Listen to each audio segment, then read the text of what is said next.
thank you, Andrea. Thank you for your support to this meeting, to this online meeting, the 3 days. Welcome all of you in this project, in this training course about some outcomes from the Race4Life project.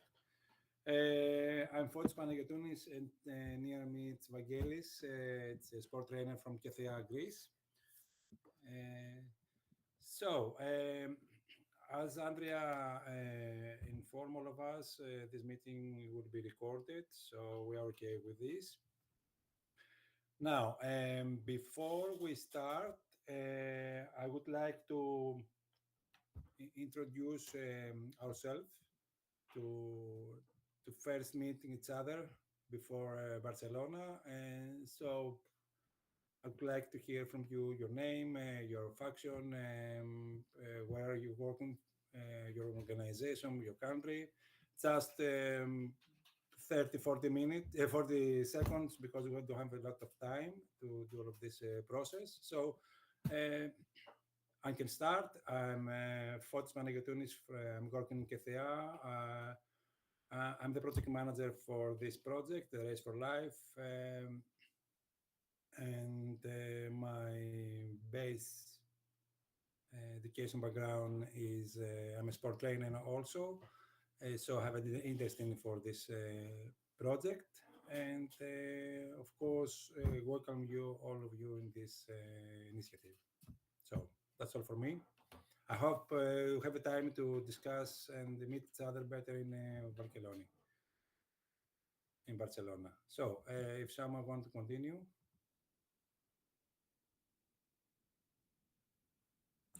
Well, I can continue. I'm Maria. I'm working in Sport4Life, and I'm one of the person who manages sport methodology and implementation of the program. And that's all. If you want to follow, I'm perfect. Yeah, hello from me. I'm Aggeliki Koutsoukou. I work in the research department of Kethea. And my contribution to this project is mainly data collection, data analysis, and the producing of papers and the final paper as a part of the team. Nice to see you all. And I hope we have a nice 3 days training program and enjoy it. Hi, everybody. I am Maria Hassandra. I'm from University of Thessaly, Trikala in Greece. And I will join all the trainings, and I'm looking forward to meet you all live in Barcelona soon. Good morning, guys. I'm Lisa Sheehan. I work for Coolmine, Community Drug and Alcohol Services in Cork in Ireland.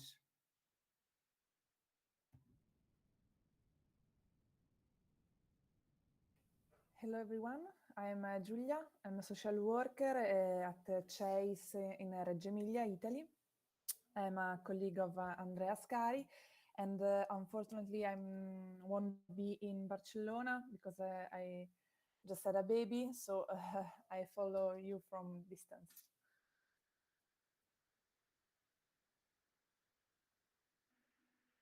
Well, hello everybody. My name is Roger. I'm a sports trainer working for Sport4Life Association.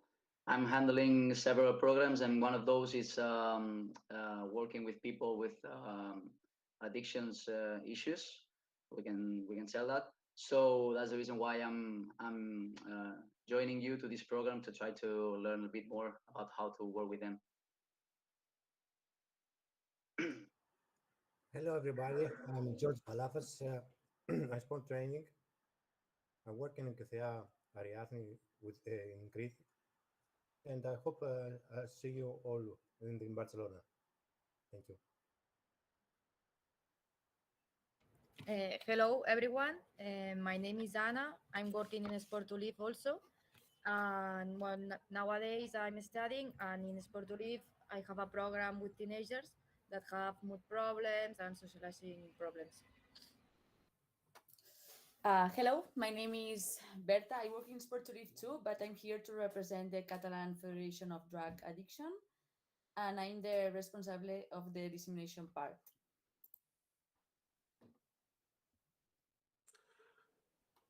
Hello, everybody. From you. Sorry, my connection is not so good, so I don't know if you can hear me very well. I'm Thomas Fotiadis from from UCY, University of Cyprus, SAID Lab. We are the technical partners in the project. We'll discuss more about the platform that we will design about the current project on Friday. So nice to meet you online.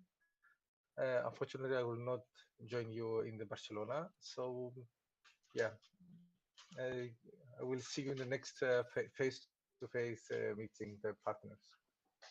Thank you. Hi, everybody. I'm George Kirichis.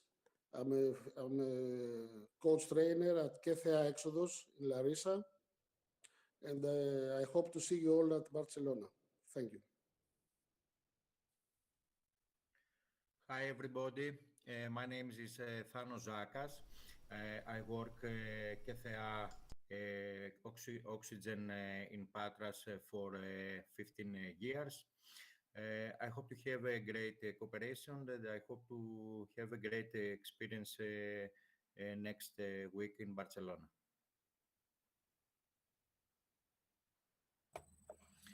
Hello, everyone. My name is Christos Matzounis, and I'm a football coach and education and career counselor in the therapeutic program Kethea Ithaki in Thessaloniki. I'm very happy to be part of this project with you, and see you soon in Barcelona. Hello, everyone. My name is Nikki. I'm sorry, my camera is not working. I work in the therapeutic program Argo in Thessaloniki, Greece, and I am participating in this project mainly in management, and I will also be participating in the workshop in Barcelona. So I'm looking forward to meet you all there.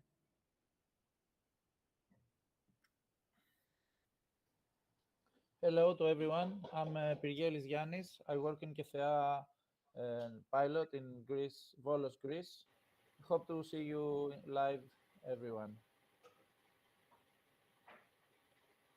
Hello, my name is Alexander Skålevik. I work for a user organization in Norway called Alarm, and I'm a regional leader based in a town called Stavanger. Hello, I'm Fotis Panagiotounis, and I'm working in the therapeutic community Argo in Greece.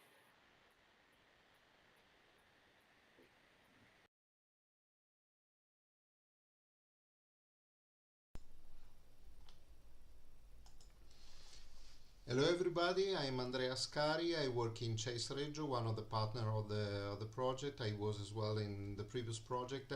I am also the coordinator of the Italian Federation of Therapeutic Community group, project group, and that's why I will come with two girls from the Italian Federation, who are Annalisa Cassano and Gaia Visone. I hope that they will be able to introduce themselves. And thank you, everybody. You should have received yesterday a message by me for the connection. The link will be the same for the 3 days, and so you can connect with the blended the online part of the blended learning with the same link today, tomorrow, and on Friday. Thank you.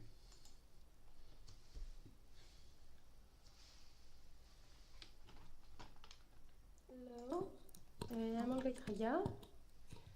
I'm working at Argo program for adolescents and young adults in Thessaloniki, Greece. And I am sports trainer and physical education teacher, adapted physical education teacher. And I'm looking forward to this training and to meet you all in person in Barcelona.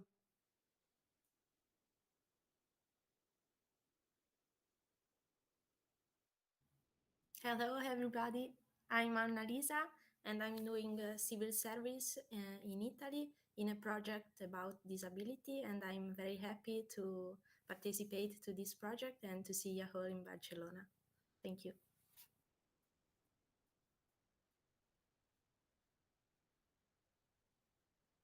Hi, everybody. My name is Lina. I work in the organization Alarm. I'm in Alarm. I'm the administrative manager from us into this project. So I'm really excited to meet you all in Barcelona.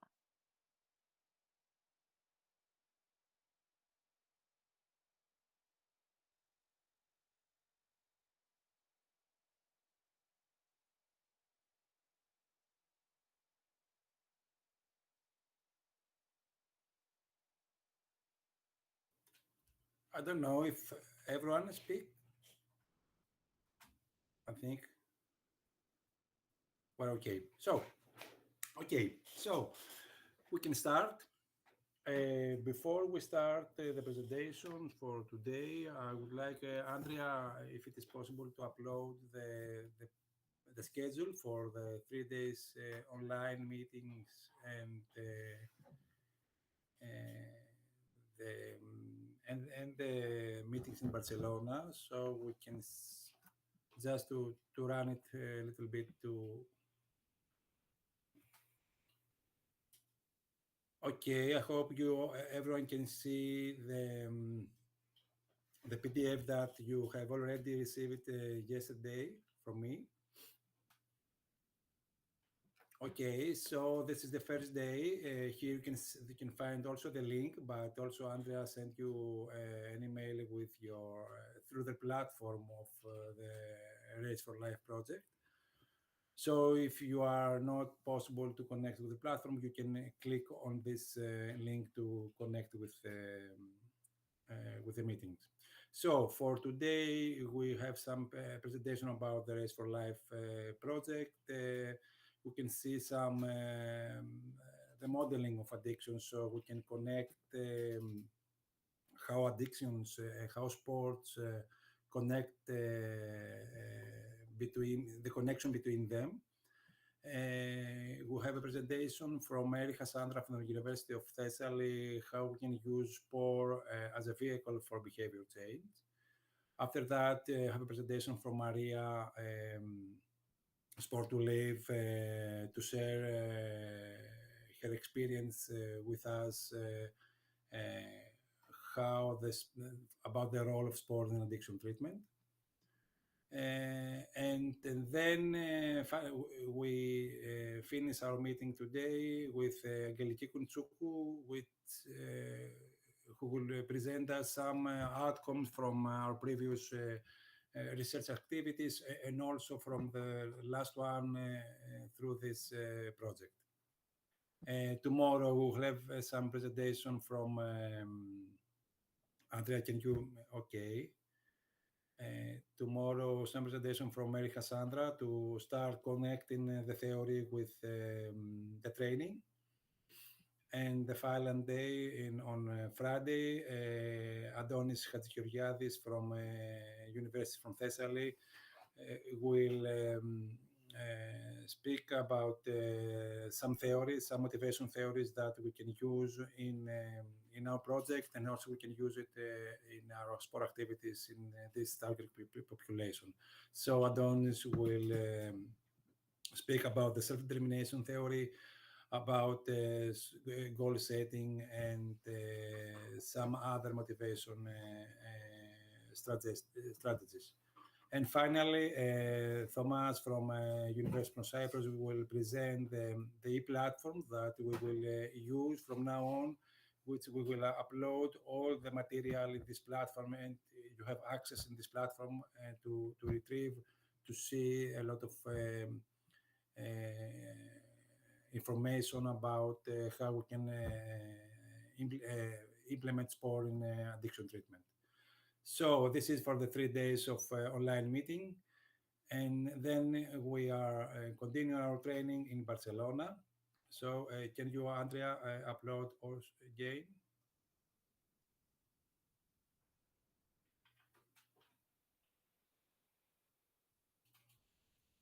Can I do it, Andrea, or myself?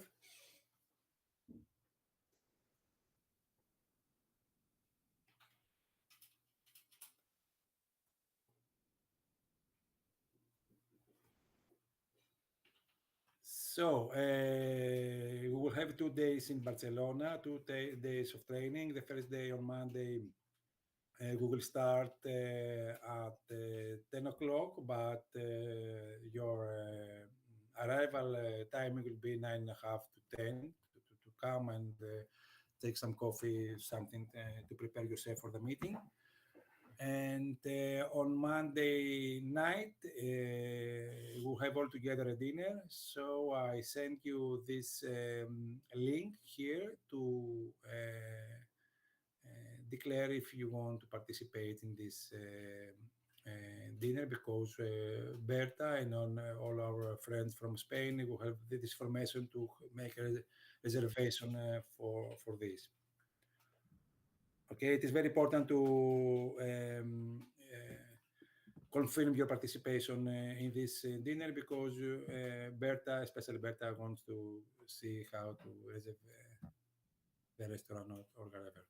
So the next day, on Tuesday, we'll have the second day, 9:30 at the same hour for your arrivals, and we will finish about 5 o'clock in the afternoon. You will find the meeting, so it's wrong, okay, don't worry, we can, you find here the venue. Andrea, can you go a little bit down? A little more. So the only thing that we need from you is your to bring your sporting clothes, because we will need to implement some activities there. This is some contacts. The contact, it's my mobile phone and my email, and also Eduardo. Eduardo is the CEO of Sport2Live, and I think it's better to call Eduardo, because Eduardo is from Barcelona, so he will provide you more information about Barcelona if you miss the place or you need some help when you are in Barcelona. So this is the main schedule. I hope everyone be there for the training. So if you need something to ask for the schedule, hi Eduardo. Hi Fotis. Eduardo, I provide your mobile phone and your email. I didn't ask you, but I think it's okay. I said Andrea spread my mobile phone, so thank you very much, Andrea, to give all the contacts, and whatever you need these days in Barcelona, you can call me, and for sure we can help you in any ways we can. So we are at your full disposal, and happy to see you here in a few days.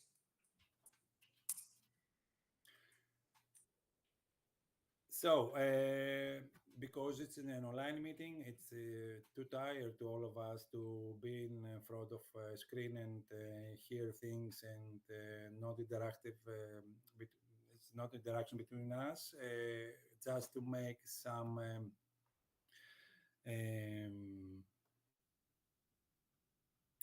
agreement before we start. I will present you now a little bit of what is the Race4Life project. To have a short break of 10 to 15 minutes, and then we continue and we stick with the plan, with the schedule. Okay. So Andrea, can you upload the Race4Life presentation?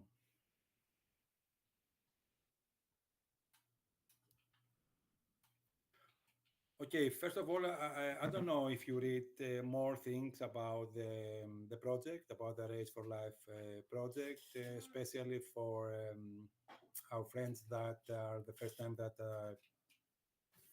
participate in such of meetings.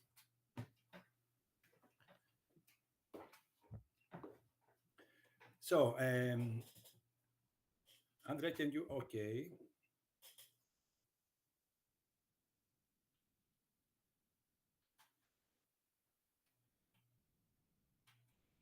Can I share my screen, Andrea?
Okay, Andrea, thank you. So, the Race for Life project. The Race for Life project, it is funded from the Erasmus Plus program in the category of sport. It's a project about 3 years with the cooperation of 10 different organizations from different areas, from addiction area, from sport area, from civil society area, and the main goal. Can you go to the first? Stay in the first slide, Andrea. The first one.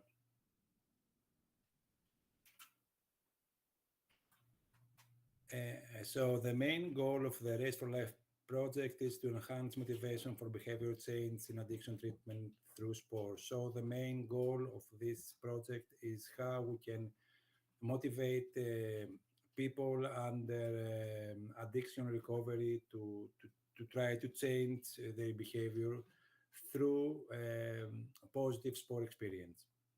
So this is the idea of the project. And this project is a continuum from another project that I will present you in the next slides. It's called, the project was the Reintegration Through Sport Plus project, which try to create a counseling procedure about how we can connect the skills that we are developed through our sport experience, how we can connect the skills with our daily lives, our lives, especially for the target population in their treatment, how we can transform the skills and make them as life skills. So, Andrea, can you go to the next slide? So, the basic statement that we are based for this project, that we know that the contribution of sport and physical exercise is vital for a wide range of long-term benefits for the mental and physical health of people under addiction recovery. This is the main state that the main information that we have that okay, sports, you can make something for these people. So based on this, we believe that sports can be an environment that someone can change his or her behavior. So we believe that the sport context, the sport settings, the sport programs, the sport experience can help someone to change its behavior. So Andrea, can you continue?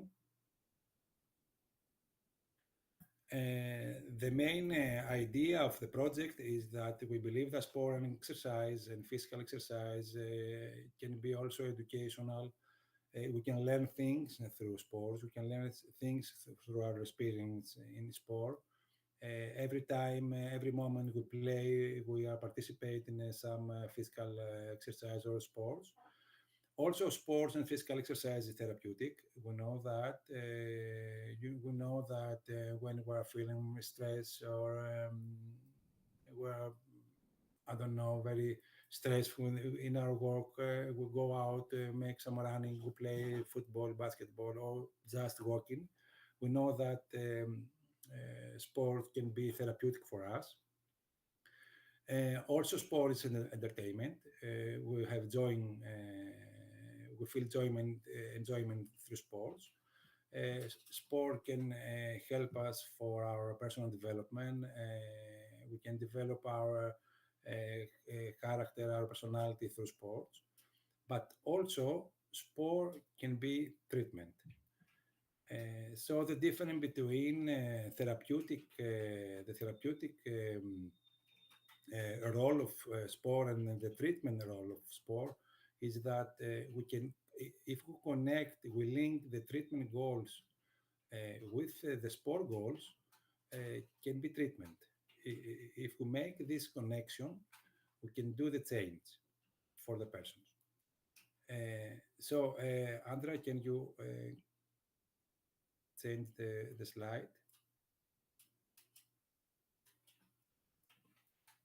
So we can use sport in all the therapeutic spectrum, from prevention activity. We know and we hear and we read a lot of things about how we can use sport for addiction prevention. For early intervention, if someone is starting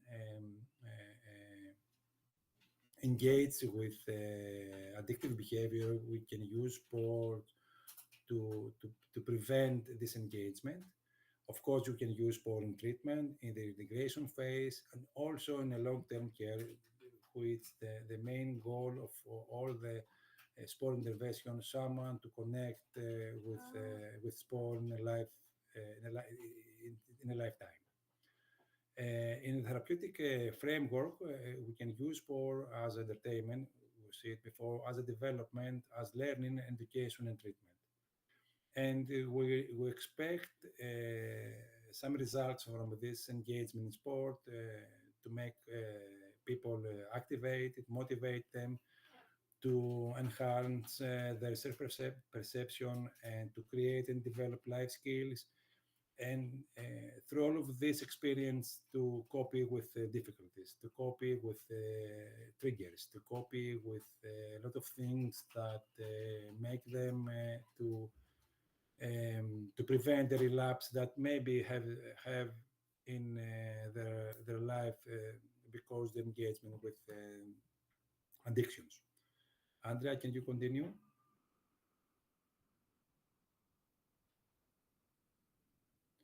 So, as I told you before, the Race4Life is a continuum from a previous project. The previous project was the Integration Through Sport Plus. The project, the RTS Plus project, aimed to create a counseling protocol for the development of life skills through sport, based on the experiential learning and using the positive sport experience. But the Race4Life project is created in order to help us to standardize the delivery of process of sport and exercise-based intervention in the recovery process. what is the idea? The idea is this: okay, the first project, we take the sport experience as it comes. We don't care from what sport experience that, because someone go outside and play football, basketball, maybe participate in a race or make some cycling, whatever, and take this experience and try to connect it with his life, with everyday life. So we try to recognize, to help him to or her to recognize and identify all the skills that developed through sport and connect it and transfer them in their real life.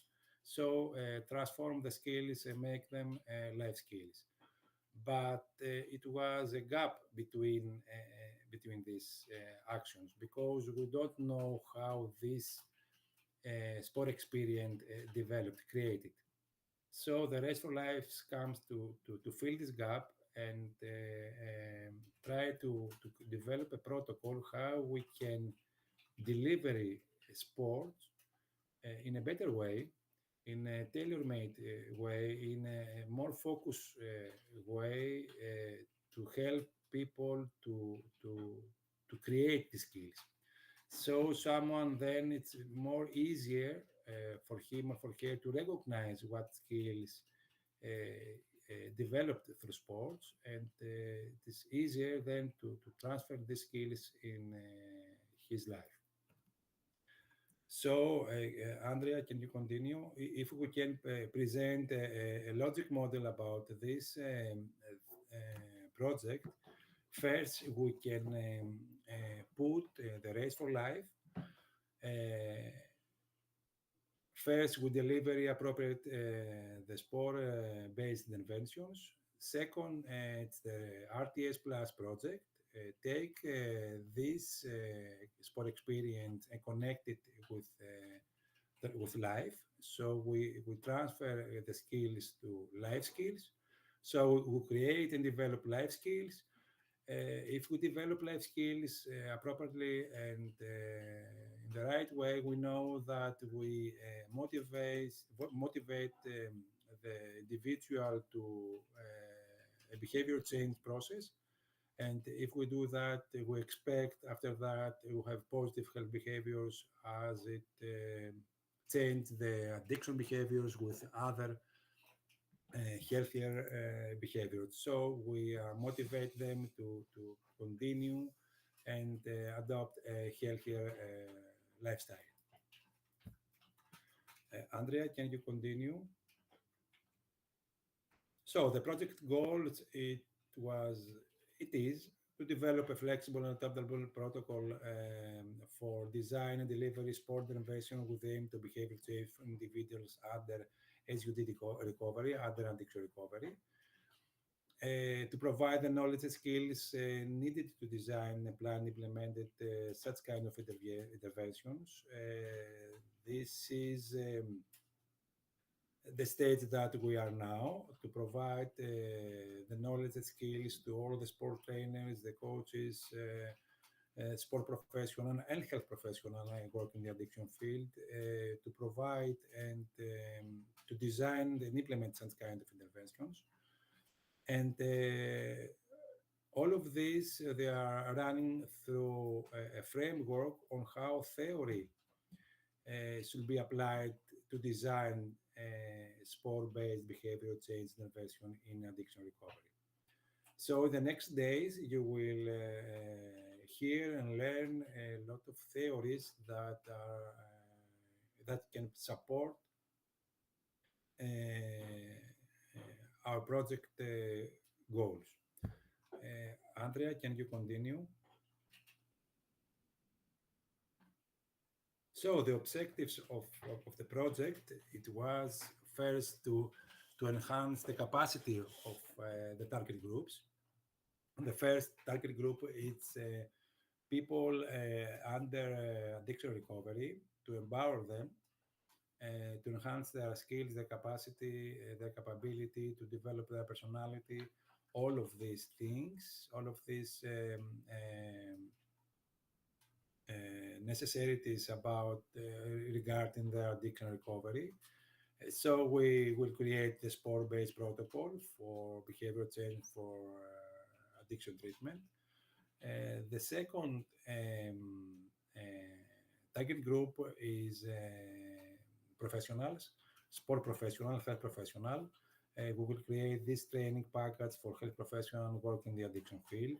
You are the first part of this training package because based on our experience through these 5 days, we will create a training package that it will be implemented in each of the project countries.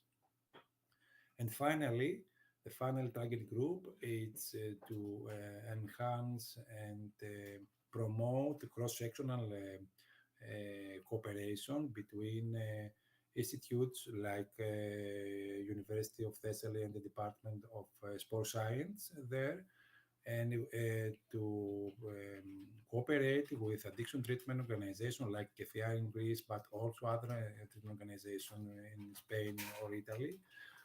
And the aim is to develop a learning module for sport science students, so the university after that can integrate it in their program, in their program, the university. So these are the base objectives of the project. First of all, to create and enhance the capacity. The second, okay, continue, Andrea. The second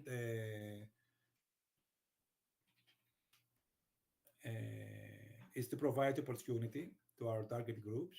The first target group we divide the target groups between two categories. The first category is the targets of change.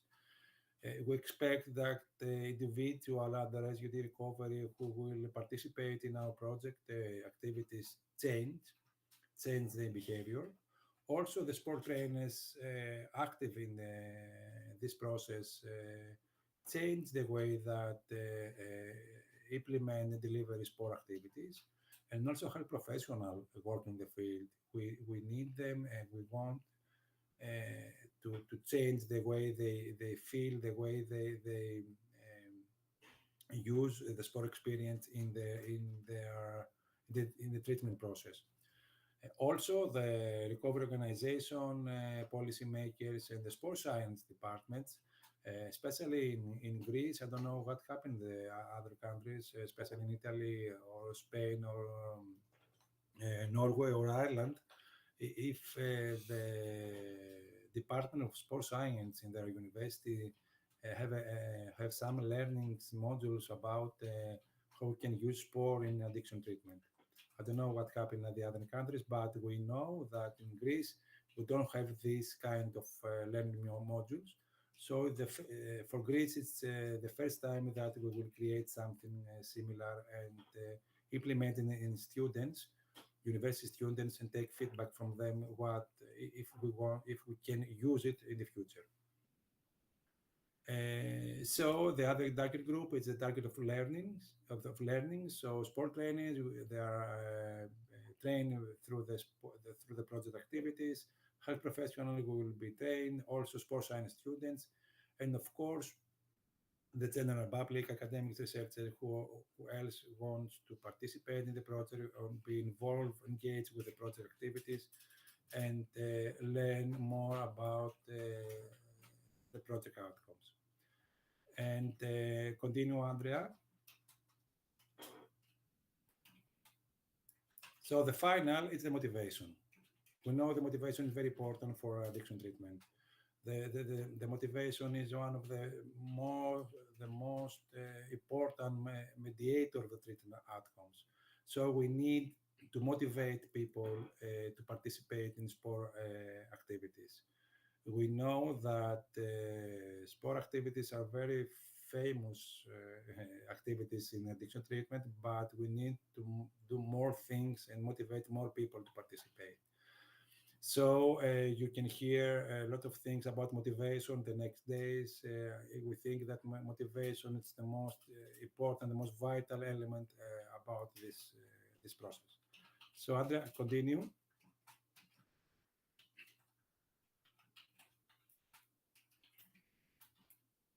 Andrea, can you go to the next slide? So this is the logical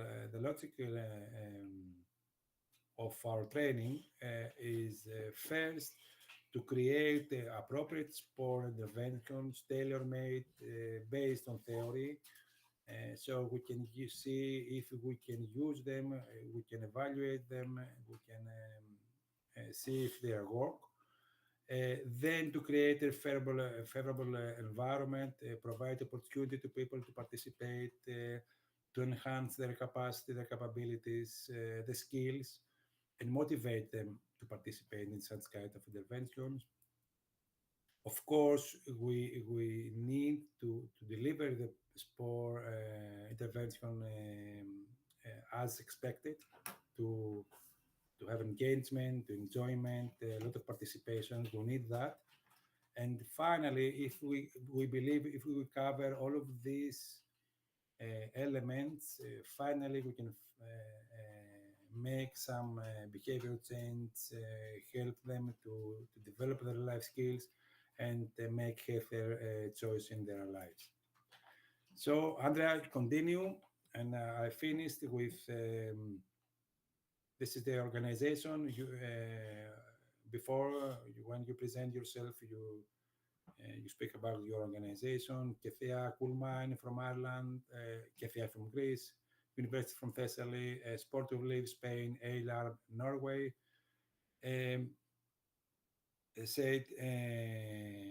Chase from Italy, University of Modena Reggio Emilia, Unimore University, University of Cyprus, and the Federation Catalania of Drugs Addictions from Spain, and also Argo from Greece.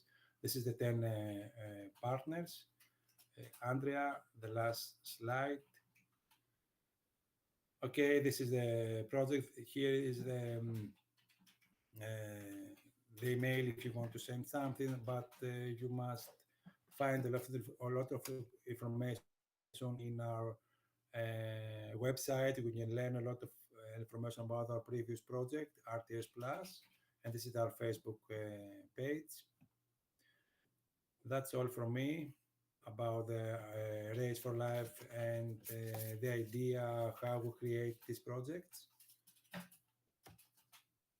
I don't know if you want to ask something. If we can stop for now and continue after 10 minutes, if you are okay. Do you want to ask something?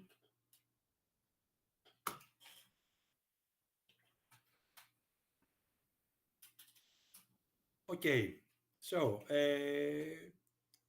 we can be back. I don't know what time is in your country, but we can come back after 10 minutes. It's okay?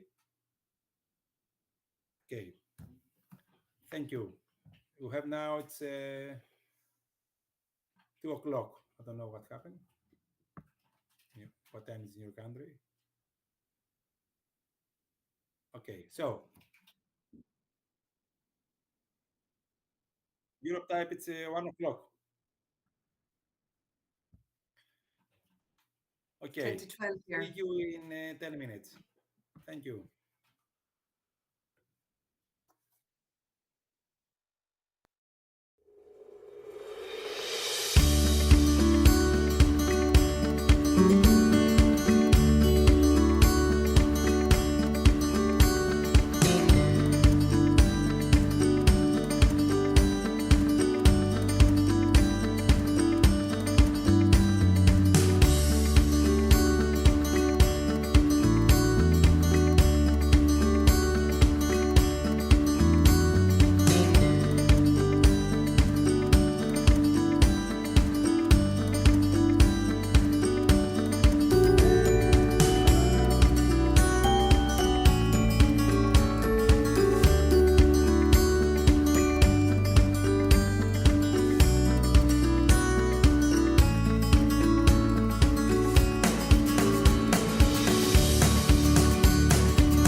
Are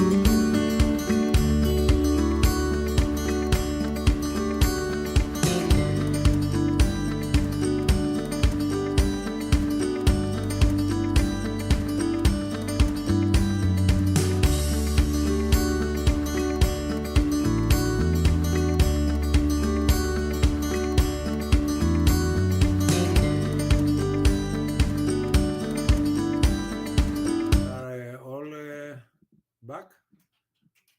I hope.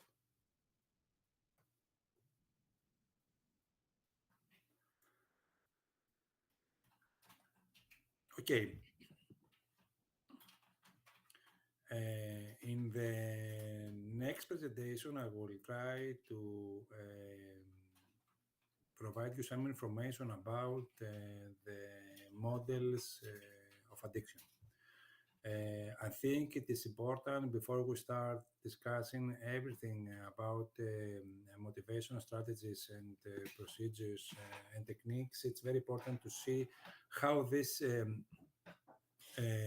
strategies can connect it with addiction behavior.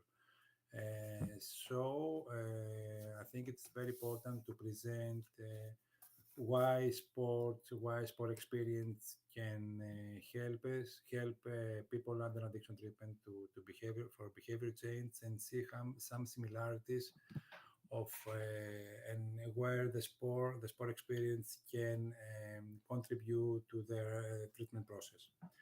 So Andrea, if you want to upload the next presentation, or if you want me, I can do it. I think it's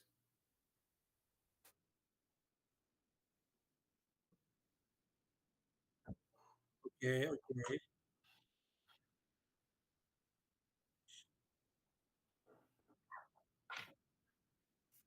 Okay. So I will try to do it. Okay. Okay. I'm okay with this. I don't know if you see my screen now. Yes. Okay. Excellent. I cannot see you, but I see my screen, so it's okay.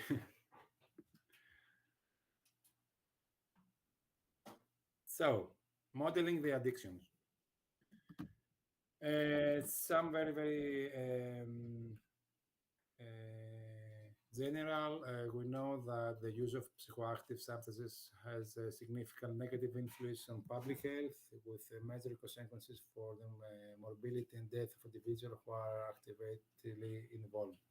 So, we know that addictions, especially drug addiction, is very important for the general population. It's one of the most important negative issues that our society is dealing their life very, very, very years before.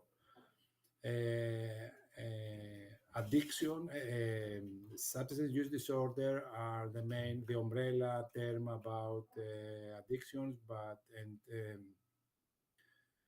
for the disorders. But addiction is one of the most serious disorder because it is characterized by uncontrolled and relapsed use, which leads in a poor physical and emotional state. Of course, we know addiction involves combination of environmental factors, situation, and personal characteristics that motivate the addict people to pursue either pleasure or satisfaction, either avoidance of discomfort. We know that, especially in the first stage of addiction, the people, the addicts, they are trying to find to use drugs in order to have pleasure or satisfaction through this drug use. But in the latest stage of addiction, they do drugs, they take drugs just to avoid all the discomfort, all the negative emotional states that they are feeling. The reward, motivation, memory, and other associated circuitry of the brain are fundamentally and altered by addiction. When these circuits fail, the people, the addict, feel bodily, psychological, social, and spiritual consequences. We know that when especially when the drug addicts has the withdrawal symptoms, they need to take drugs, have a lot of pain in their body, a lot of negative, they feel very negative feelings, depression, anxiety, stress, and they need to take the drug so to be again functional for their lives. Formation of the addictions results from either personal pre-existing traits or traits that created through his or her life, and with combination of environmental condition can arise the intense urge of behavioral patterns like addictions. Addiction involves learning association between causes, responses, and power positive or negative responses. We see before that sometimes we take drugs to feel good, for pleasure, and sometimes, and after that we take drugs to copy with our negative feelings. So the drive for pleasure is there positive reinforcements for us, and the avoid of pain or discomfort is the negative. And also the connection with engage with people, with communities that have addiction behaviors are some of the causes of the addictions. We know that the engagement and the need to engagement with some group of people that take drugs, sometimes it's one of the reasons that young people involved in engage in the drug use. Addictions shape cognitive and behavioral dysfunctions, undermine thinking, so that is unrealistic sometimes or disorganized. And also gradually we know that there is a deconstruction of individual values. So most of the time are confused or antisocial. We know that people under drugs develop antisocial behaviors, and also there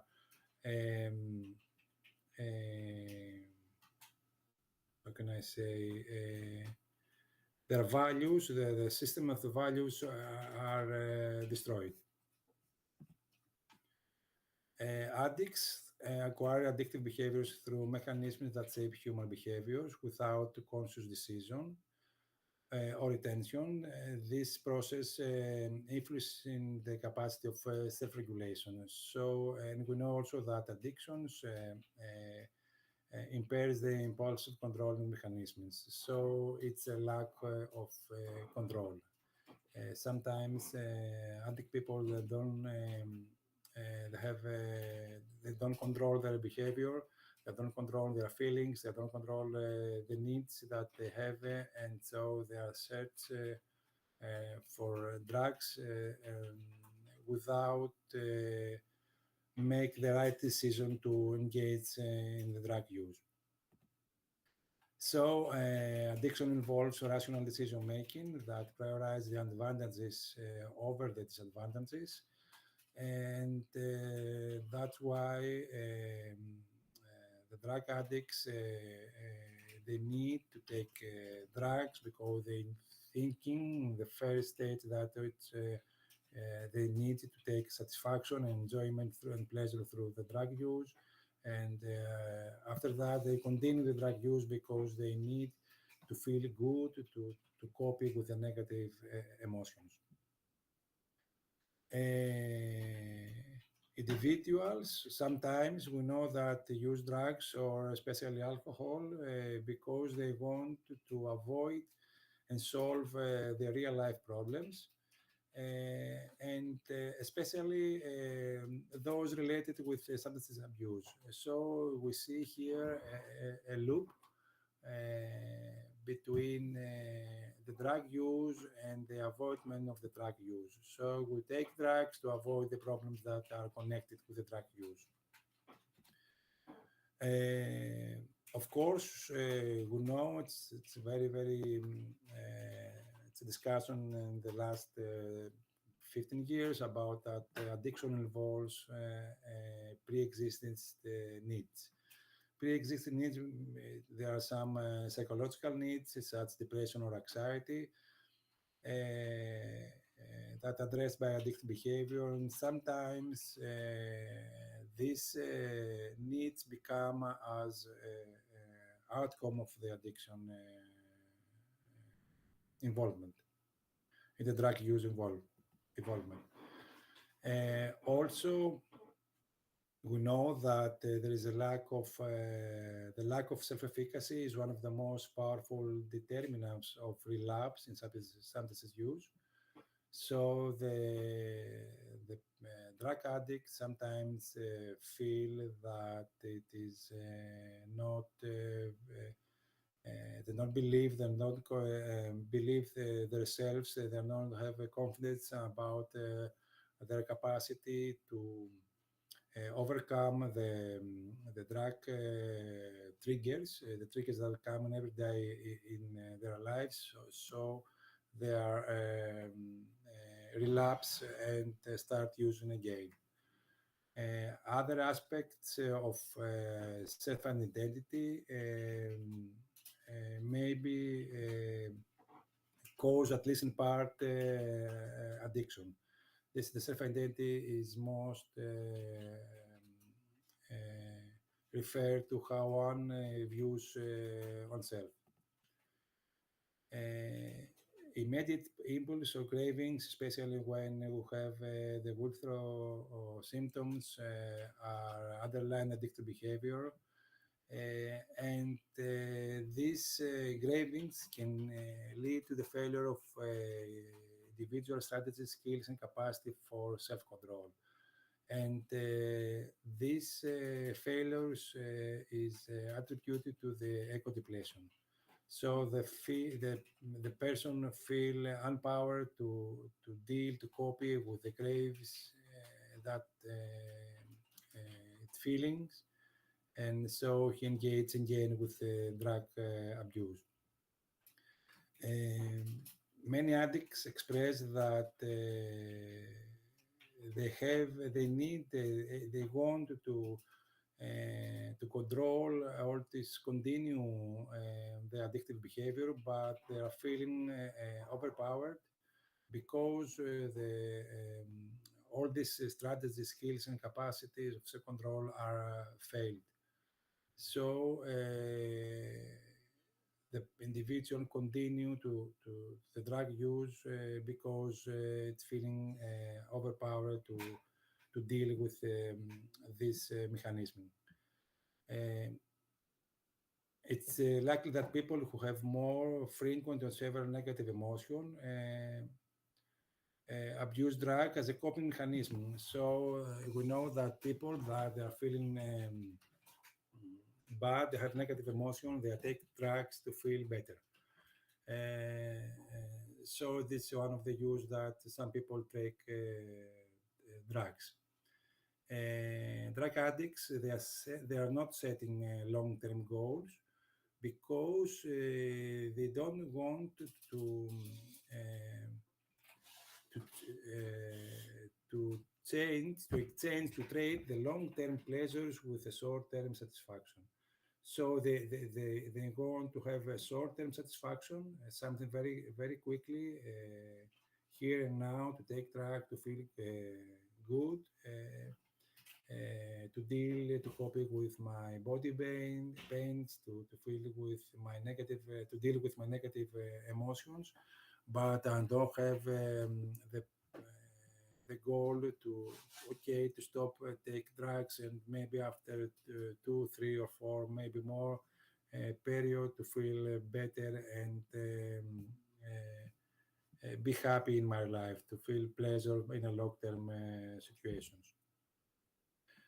Individuals with SUD have difficulties to comprehending both the personal and the personal emotions, and this situation lead to disconnect them with the social environment. Also, depression, anxiety, and the stress symptoms make this individual difficult to express social skills. So, in terms, this situation has negative effect on their quality of life. One very important vital element is the plasticity, which is a frequent phenomenon among addicts, not only with drug addiction, but also in behavioral addictions, as it is act in a way that provides immediately reward, but in a harmful way. Addiction is sometimes satisfy important pre-existing psychological needs, depression, anxiety,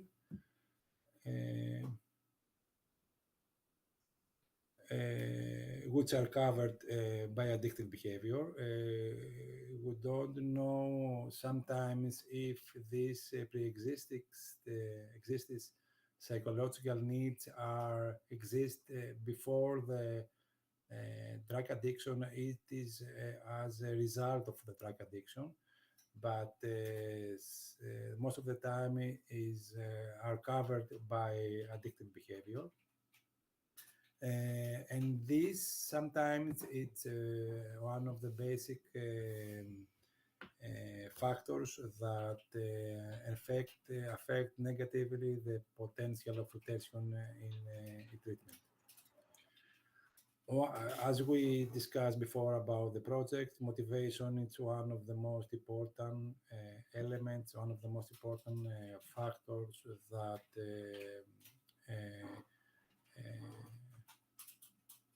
push the individual to engage in the treatment process. Not only to engage, but also to stay and maintain the treatment and complete all the process. So motivation is act as a mediator of the therapeutic results, and one of the basic goals of the treatment is the formation and the strength of the motivation that can lead the addicted person to change. So as other strategies that the treatment process use, sport can have a very vital role on this, and enhance motivation of the people to engage in treatment, but also to maintain and complete this process. Motivation can lead individual to resolve their ambivalence about making lifestyle changes, increasing the likelihood that they will commit to implementing a specific behavior change plan. So motivation is very important, and this is something that we will discuss in the next presentation the next days. Motivation, of course, and the readiness of change are associated with increased help seeking and completion of SUD treatment.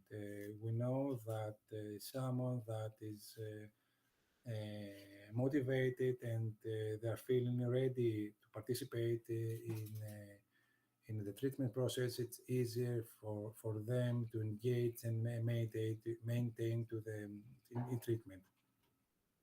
So we know that addiction treatment focus on strengthening individual skills and ability and supporting the enhancement of their motivation to increase the likelihood that they will commit to specific behavior change plans. So this is the main element that sport can connect with addiction treatment. This is about addiction, some about addiction models.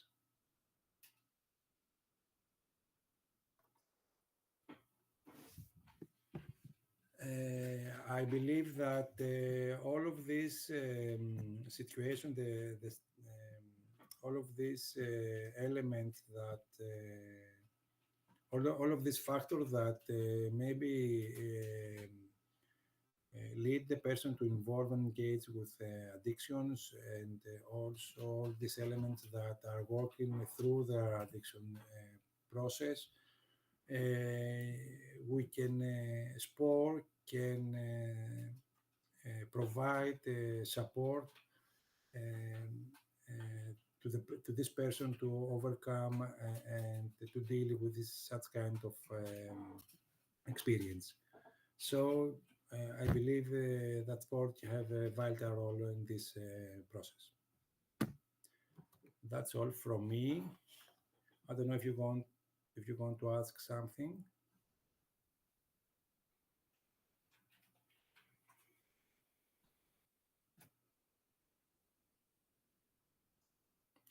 Okay, we can continue with Mary. Is that correct? Yes. Allow me some time to share my screen.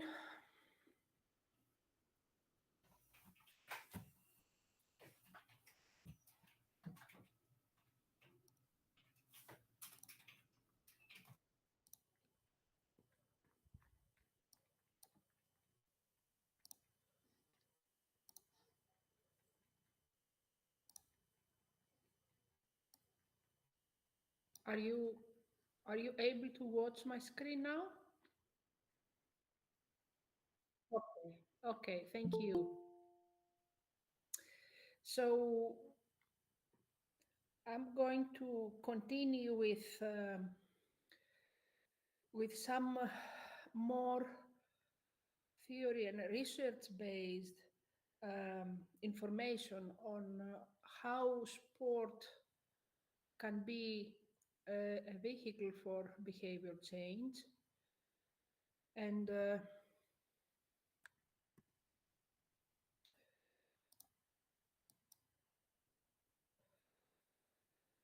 we will go back a little bit, and we can see and we can experience every day that everyday behaviors, any kind of behavior that we do every day in our life is constantly influenced by an umbrella of factors, starting from the general cultural, social, economic, and environmental living conditions, and then by the closer social and community networks that we live in. And these all these outside factors affect our individual lifestyle factors and our everyday choices, as well as some personal factors like the age or the gender or other factors, personality factors. And health behaviors are treated in two ways. We want to promote positive health-related behaviors, or we want to avoid unhealthy behaviors. We both treat in the same way, and in everyday life we have a health, we experience and we do a bunch of health-related behaviors, and these actually health-related behaviors interact among them.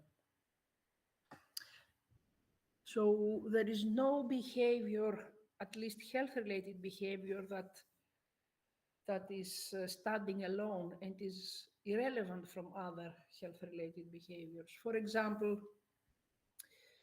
if we sleep less, then maybe our energy and physical activity and other parts of our life might be affected. If we eat less or if we eat more, this also might affect other health-related behaviors in our everyday life. Or if we drink more, we might also affect behaviors like sleep. So health-related behaviors relate and interact all the time. But when we design intervention programs, usually we focus in one of these behaviors, and that was the approach for research for many, many years. And then some lifestyle interventions started to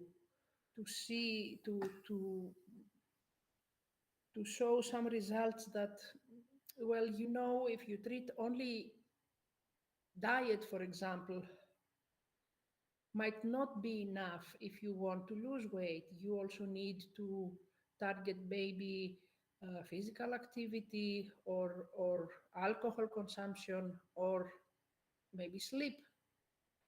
And the latest guidelines for lifestyle or health-related interventions is to maybe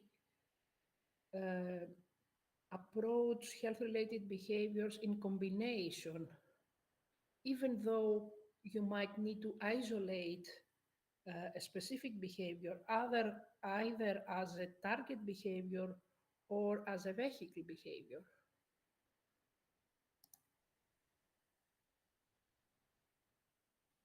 There is a lot of research out there which shows that physical activity and sport has been traditionally used in research as a mean to change other health-related behaviors. For example, diet, smoking, alcohol consumption, and sleep. And by interventions for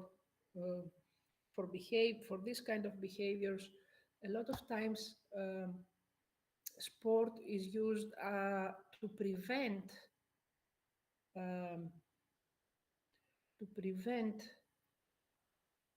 for example, diet problems or start smoking or alcohol. But the latest years, we can see that this kind of vehicle, physical activity or exercise, can also help people who actually want to change one of these behaviors. So can help also smokers who are active smokers and they try to quit, or alcoholics.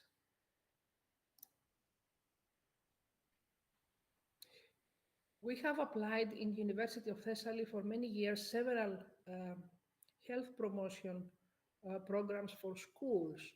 And for example, we have a smoking prevention through sports program, which is running for more than 12 years right now. And it is free for schools to use. It is a free material that schools can register and run this program to schools to prevent young people to start smoking. So one of the studies, we found that this program succeeds to change students' attitudes. But when we went back 1 year after and we measured again, we saw that attitudes towards smoking were back to where they started before they did this program, which means that prevention programs should not be once in their lifetime. This kind of smoke prevention or drug prevention or any other health-related behaviors that we want to promote to school level ages, it has to be continuous. We also used exercise with anti-smoking clinics in hospitals where they offer counseling or medication in order to help smokers to quit. And we tried to, with a number of people, it was 50 of them, 12 men and 28 women. They completed a program about promoting physical activity, and they gradually, for 3 months, tried to quit step by step, reduce the number of cigarettes and increase the physical activity that they did every day. And actually, we had very good outcomes, like 18 out of those 50. No, they're not 50. There were 40 people that actually completed all the program, and 18 of them, they managed to quit smoking even 1 year after they ended the program. So here you can see that this kind of programs which are applied to people who are already in some kind of addiction, maybe one time is enough. But the people that but we also show on the results that people who managed to quit smoking, they also increased their physical activity and they kept this new habit of being more physically active 1 year after. In alcohol consumption participants, we found that people who exercised that was not a longitudinal program, but it was just one time that they exercised on a standing bike. But 17 of them, they mentioned that they felt this urge to drink very lower compared to the group that they didn't exercise at the same time. And again, we suggest that promote physical activity and sports might be a helpful strategy to include in alcohol abuse treatment programs. Together with Fotis, we also did some previous research in addicts, and a program of adventure therapy managed to significantly increase self-esteem and self-efficacy of clients. And in another study, the intervention group had significantly higher scores on self-esteem, quality of life, and treatment engagement. And they also managed to have lower scores on craving and anxiety and depression compared to the control group. There are more and more studies out there that they support these similar results as in our studies. But what we can see here is that sport behavior has a higher spillover effect to other behaviors. And There is research, epidemiological research that says that people who are regularly physically active have a healthier behavioral profile. So they smoke less, they drink less, they sleep better, and they eat healthier. And also they have better mental health. Now, intervention research is trying to find out what are the mechanisms behind this spillover effect of exercise and sports. And as Fotis mentioned before, one of the reasons is because sports activate several mechanisms of change that are related to other behaviors as well. And these mechanisms and their effects are pervasive in other behaviors. Think of this example. If I set a goal to run 10 kilometers and then I manage to achieve it, then I feel successful and confident. Then this confidence, these positive feelings, drives me to intend to go further and try to change, either continue this behavior and be more successful, achieve more, or try to change other behaviors that will help me to achieve a more difficult goal in running, for example. So then I set goals again and try to achieve them with similar techniques in other behaviors that I want to change, like, for example, quit smoking or alcohol. And this is an example of the transfer of the psychological mechanisms that we use to transfer the skills from one behavior change to another behavior change. According to research, these are the underlying mechanisms, the most common underlying mechanisms of any behavior change. And here I have selected all these mechanisms of behavior change that actually are activated with sport participation and exercise. So knowledge, skills, psychological skills, cognitive skills, physical skills, goals, reinforcement, self-efficacy and self-control. People change their beliefs about how capable they are and their beliefs about consequences of their behaviors. Also, memory, attention, and decision processes are activated. And sometimes we need to use environmental context and resources in order to activate these mechanisms, or maybe social influences. And there are some other motivational mechanisms that can be activate the intention to change for people.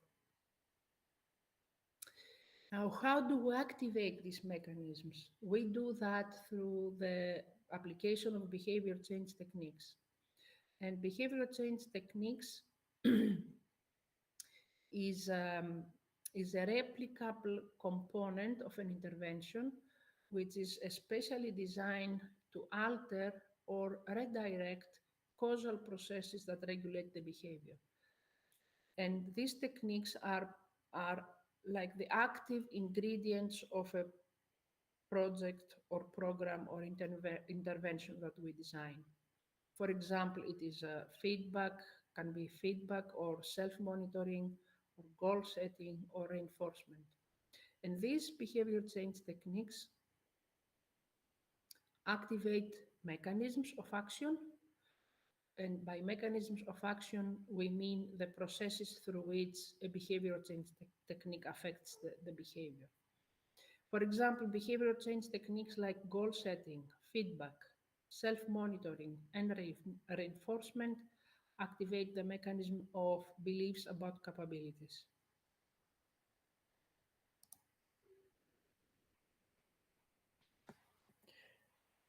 Participation in sport produces changes in many other behaviors. And the ability that sport has is to improve self-efficacy and self-esteem and confidence, and that's why a lot of times it is used to empower individuals who are socially excluded or deprived, or even, as Nelson Mandela says, that sport may have the power to change the world.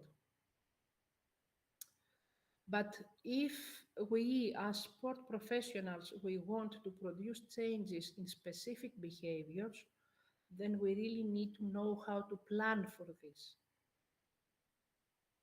For example, if we want to promote behaviors related to acceptance of others, and we organize a football game between a team of locals and a team of immigrants, and you just organize the game and you apply the rules of the game. Can anyone tell me what can go wrong in a game like that if we do not carefully design this program? What can go wrong and destroy our aim to promote the acceptance of others?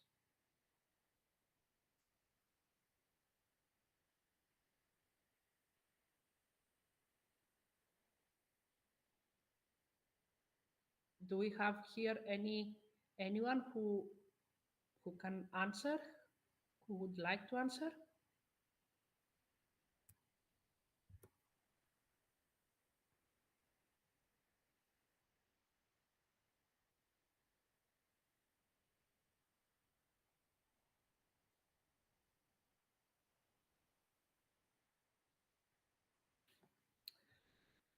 Let's go back and discuss this topic when we will meet tomorrow, or even when we meet in Barcelona.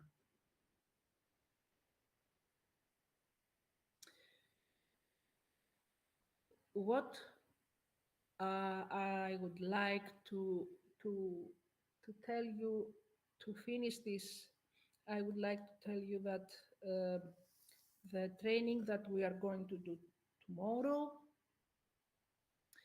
is aiming to help us plan carefully our sport programs for addicts, and how we can use sports to influence other behaviors, like avoid a relapse in SUD treatment programs, and how we can plan carefully when we deliver sports in our everyday practice.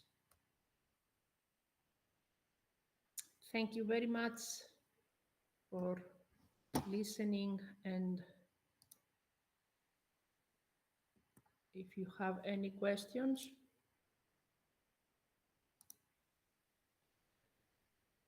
I would be happy to answer.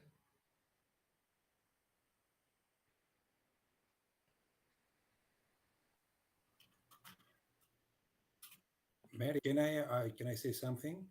Yes, please. Can you open again your presentation and go back when you are showing the mechanism? The mechanisms. Yes.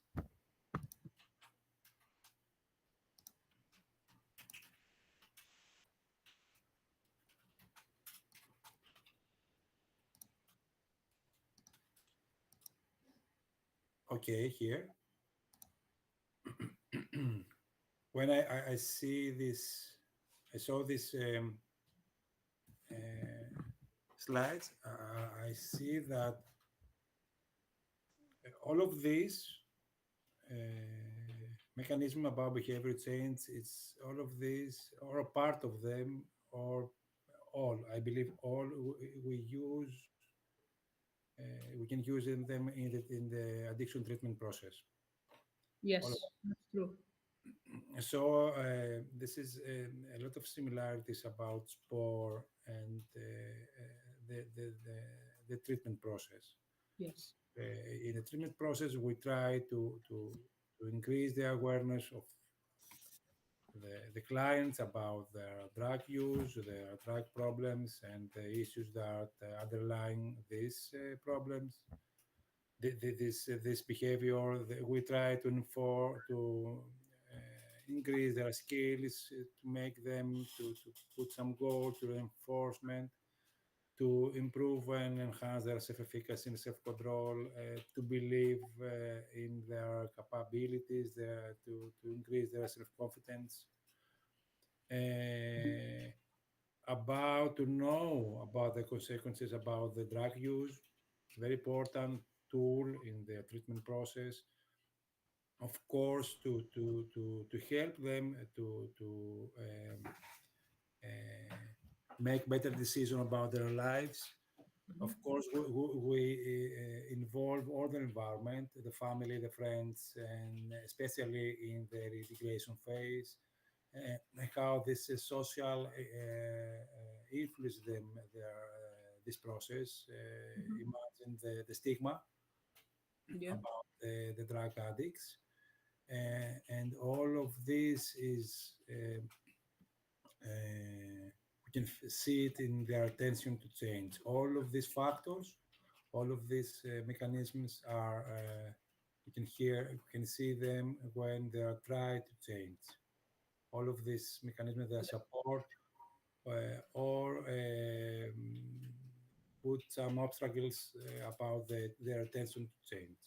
Yes, and that's why sports can really very well support the therapy for addiction, because actually we use the same mechanisms, and when you use the same mechanisms and maybe the same behavior techniques from two different sources, one is to promote sport and the other is to avoid relapse, then you have better results actually in both behaviors.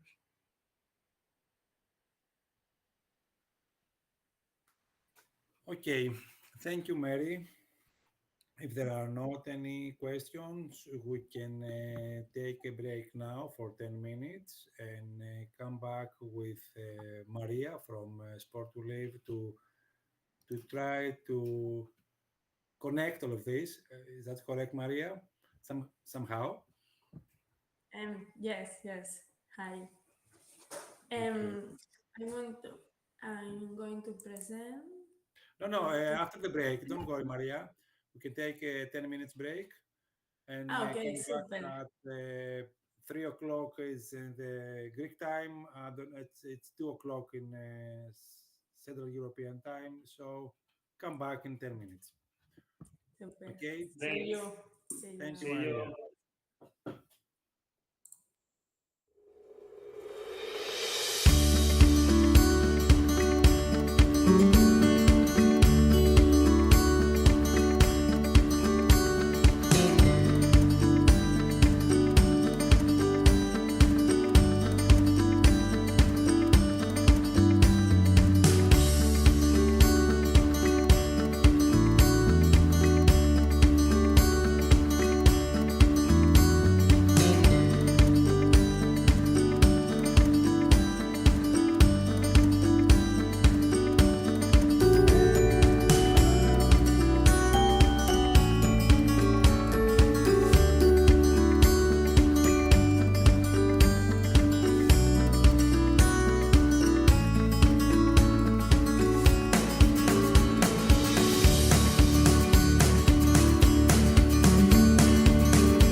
Just to make one notification about tomorrow, because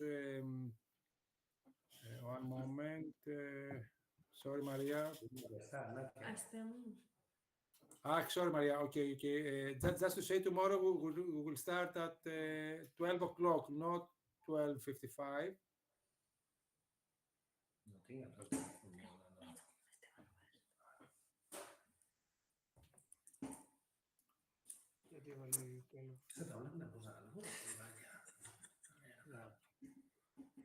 Tomorrow we will start at 1 o'clock, okay? Sorry, 12. The one is Greek time. Not 12:15. Okay?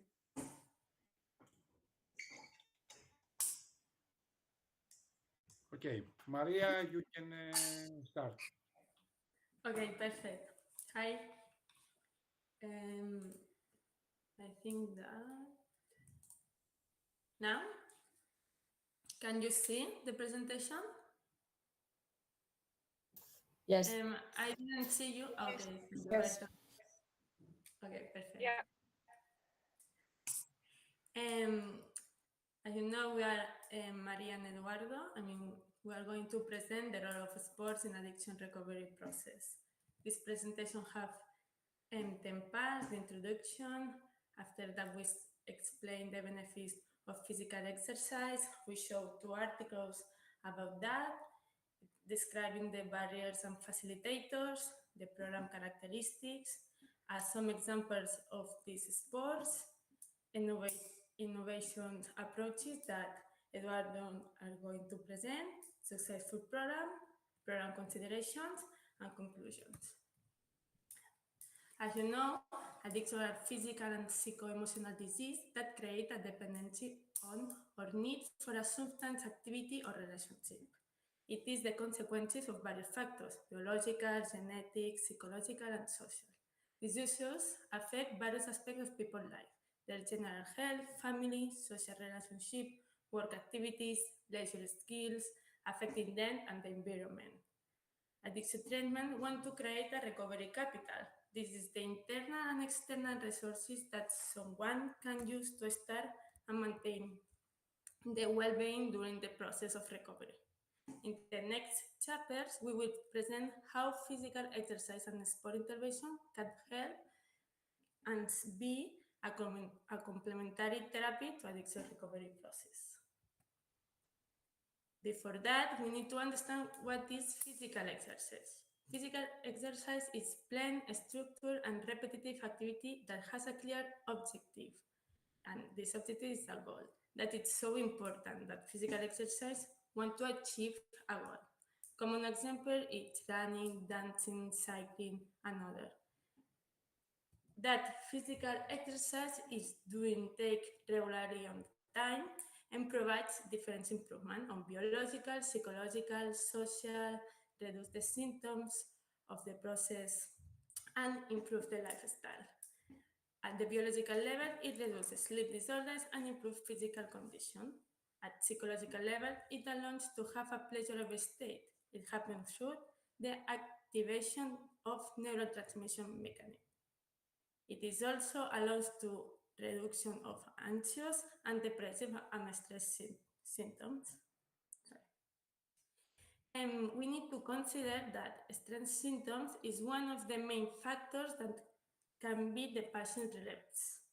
And finally, in the psychological level, this improves the self-esteem. Achieve the goals can improve the can achieve a goal can improve the self-esteem. On a social level, a lot of these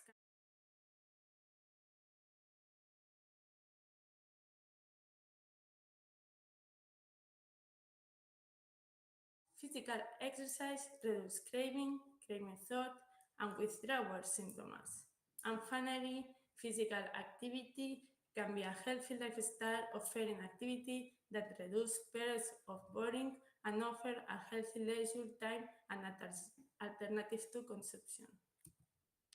We will now present 2 articles on how physical exercise is used as a therapeutic tool in a process of recovery from addiction. This first article is titled A Pilot Study of Aerobic Exercise as Adjunctive Treatment for a Drugs Dependence.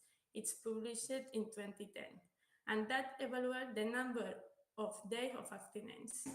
The program consists in 12 days of moderate and intensity program, and the study involved 16 people, men and women, who were users of 2 or more substances and who were undergoing treatment for an addiction. The result was that the number of days of abstinence from alcohol and other drugs was increased in comparison of baseline assessment. In addition, other very important result is that all the 70% of people who participate in 70% of the session has lower relapse rate. If people participating in this kind of program have more adherence of the treatment and on the other hand have less possibility to relapse. Other study is exercise adjunctive treatment for alcohol use disorder. This study is more modern. The aim is similar, is evaluate the physical activity as a treatment, but in this case it's outpatient and it's only patient with problem with alcohol users. They evaluate if alcohol consumption decrease after participate in this physical intervention. They evaluate at 6 months and 12 months after start the treatment. The results indicate that moderate level physical activity was protective against heavy drinking and follow-up. And one of the most important things, and is one of the conclusions, is that the best possible alcohol treatment outcomes, the focus should be more on establishing physical active lifestyle. But when we know that exercise works as a treatment for people who have problems with drugs, how have to be that kind of program? Well, first, we need to understand the barriers in the facilitator. On the one way, we have the facilitator. We could define the perceived benefits of exercise. Having social support, that is one of the most important. Having person-centered choices. Everyone has one of kind of necessities. And connection and sense of belonging. Take part and feel that you are take part in a group. On the other hand, we have the barriers. First, the fatigues. There are a lot of people that didn't do sport before, and these feelings can be a barrier. Low fitness and poor health, low motivation, lack of time, perceived financial cost, lack of knowledge about the benefits. If they don't know the knowledge, the benefit that can have if they do sport, that can solve a lot of problems, and lack of social support. Therefore, in order to get people in a recovery process to introduce and maintain physical exercise in their life, it is essential that their entire social environment, family members, health professionals, therapists, trainers, whatever, support and encourage them to participate in this kind of intervention. Finally, it's equally important know what is the preference and the interestings about the clients. I'm sorry, I am doing the presentation. I don't see anyone. If you have any comments or whatever, you can say something, and I want to start and answer the question. Okay. These programs, one study said that the target of people who have problems with drugs accept this kind of therapy, no? Use the intervention as a sport. That it's particularly useful tool because we can use as a treatment. However, intervention cannot be done in any way. Another study showed that people who receive a physical activity intervention with addiction treatment did not improve their alcohol or drug cessation and lifestyle outcomes compared with the control group, the group that didn't receive the treatment. The result could be due to the timing of intervention. Time and duration affect the benefit that physical exercise and sport intervention can offer. This has been at least minimum 3 times a week. This is the recommendation about the WHO, and over 6-month period. You need 6 months to achieve an habit. Finally, exercise programs supervised by a qualified trainers, sports trainers, are associated with a significantly lower dropout rate. Knowing the topic that we deliver, it's so important for the quality of the trainings. Here we present different types of sport that we know.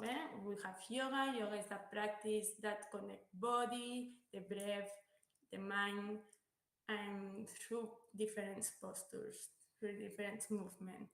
This intervention helps to relieve stress, reduce depressive symptoms and emotional states, and reduce anxiety.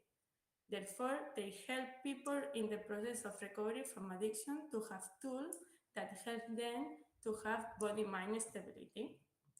This article concludes that people who carry out a program of physical activity with yoga for addiction treatment have better physical and mental health and improving their adherence of the treatment.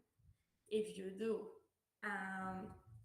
you do one of this kind of activity, the adherence of the addiction treatment, it's improvement. Other example, Tai Chi. Tai Chi is a martial art and consists of standing movements with meditation.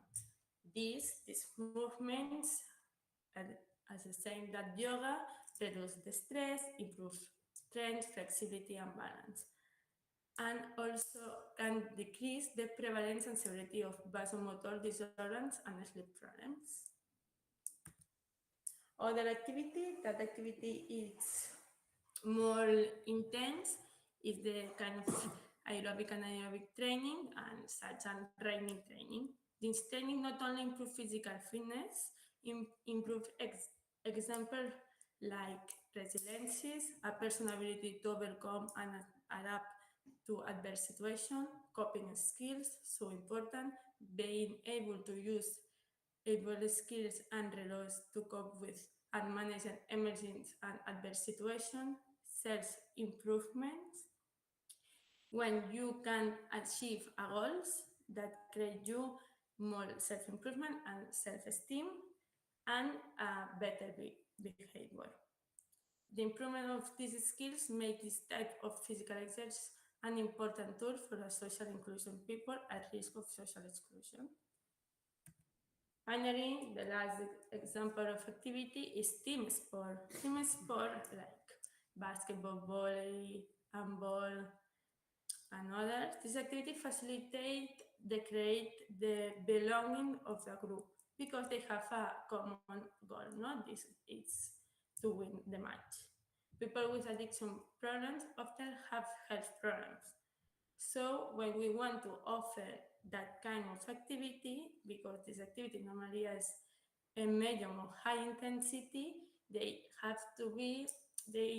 should have a medical assessment prior to this prescription of activity. Well, now we change the chapter. We start to explain the innovations approaches, and this part present Eduardo that it's next to me. Hi. Well, as you know, in Sport to Live, we really love to innovate about how to apply the sport for a behavior change and to achieve the recovery goals. And these are two initiatives. We start in 2022, and the golf we start in 2023. And I explain you both. First of all, we use pitch and putt. Pitch and putt is a golf, like a golf, but short. I'm sure the people from Ireland, from Coolmine, they know very well this sport. They are small golf courses between 30 and 100 meters, and has a really cheap economical access and is a sport developed in Ireland. The target we use this sport is for high impulsive clients. They have a very hard difficulties to maintaining their focus in the recovery process. The clients, they have hard difficulties to understand that the suggestions of the therapeutic team will improve his recovery, and they help them to achieve an ordinated and peaceful life. And also the clients, they don't believe they can recover, or have very strong difficulties to believe they are capable to make a change. And also clients who need about learning new activities and creating new social relationships, because in the pitch and pad there's a lot of social relationships and a lot of small championships every weekend here in Barcelona, also in Ireland and other countries. The program, we suggest not less than 3 months program, because they say in the academic part, Maria is just show us, is you need 3 months to create the habit. So we suggest not less than 3 months program, and 1 to 4 lessons per month, and 1 to 4 go to the golf course per month. And the activities are pitch and pad classes on the field. We use a high level of professionalism. It is a professionalism of golf formed by Maria about addiction and about how to make the transfer, sport skills, life skills, etc. And we provide at the end of each lesson 4-6 tips for the next season, training season, that the client can practice by his own way in the driving range. And each class we give these tips, and we try to do a positive reinforcement to show to the client how he or she is doing very well. And also we use the sport skills, life skills transfer model, and that's very useful for us, and we learn this transfer model in these European projects. And this model to life skills, sport skills, life skills, we do once a month with the client or patient, and we ask them about, are you improving? And normally they say yes. And we said, okay, how do you improve? And they explain why they improve, how they improve, what makes you improve, what's they feeling when they are improving. We ask about if these improvements are because they are follow the classes, or they prefer to try new things by his own way, or how they feel when they show he's improving himself. And the answers we finding after these follow interviews are these. I get better when I concentrated. I get better when those moments, when I practice those movements that the teacher told to me. I get better when I follow the teacher's instructions. So after that, we can explain to the client how to explain them that in the same way he improved in the practice of golf, follow the instructions of his coach. If he follow the instructions of the therapeutic team, he improving his life and his recovery. And most of the time, the clients have experience how with external and professional help, they improve their sport skills and they are able to understand with a therapeutic team and his suggestions, they improve his recovery process and life skills. And most of them, they speak about they are able to keep focused, they are able to get focused on the long term, and the people in addiction always thinking in short term. And this golf program or pitch and putt program are working very well. Also, we choose pitch and putt because it's a sport that it requires multiple repetitions of the same movement. Also needs a discipline in the same way that for your recovery process, you need to repeat the things one and another and another and another, and you must be disciplined to do this. Also, when you are in the field, in the golf course, each stroke does not have any connection to the previous stroke. If you're doing well, you have to do another stroke well. If you're doing bad, you have the chance to doing a well stroke. So in the cases of people with relapse, it's easy to make this transfer, the sport skills, life skills, to say, okay, you make a relapse yesterday, but today you have another opportunity that in the same way as the golf course. You make a bad stroke, you go to the water, but you have now another opportunity. So it helps the clients to get focused at the here and now. It's a sport that requires patience, concentration, and effort, just like a recovery process. And it's a sport that your natural way to do the things don't give you any opportunity. You have to change this natural way to do your things, like in the recovery process, you have to change your natural way to do your life, because it becomes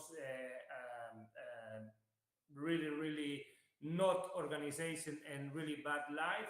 And you can, with golf, you have this. Also, sports we can use with this methodology to get applied is archery or curling. I know in Greece, Italy, or Spain, curling is not very popular, but it is popular in Norway, in the north countries.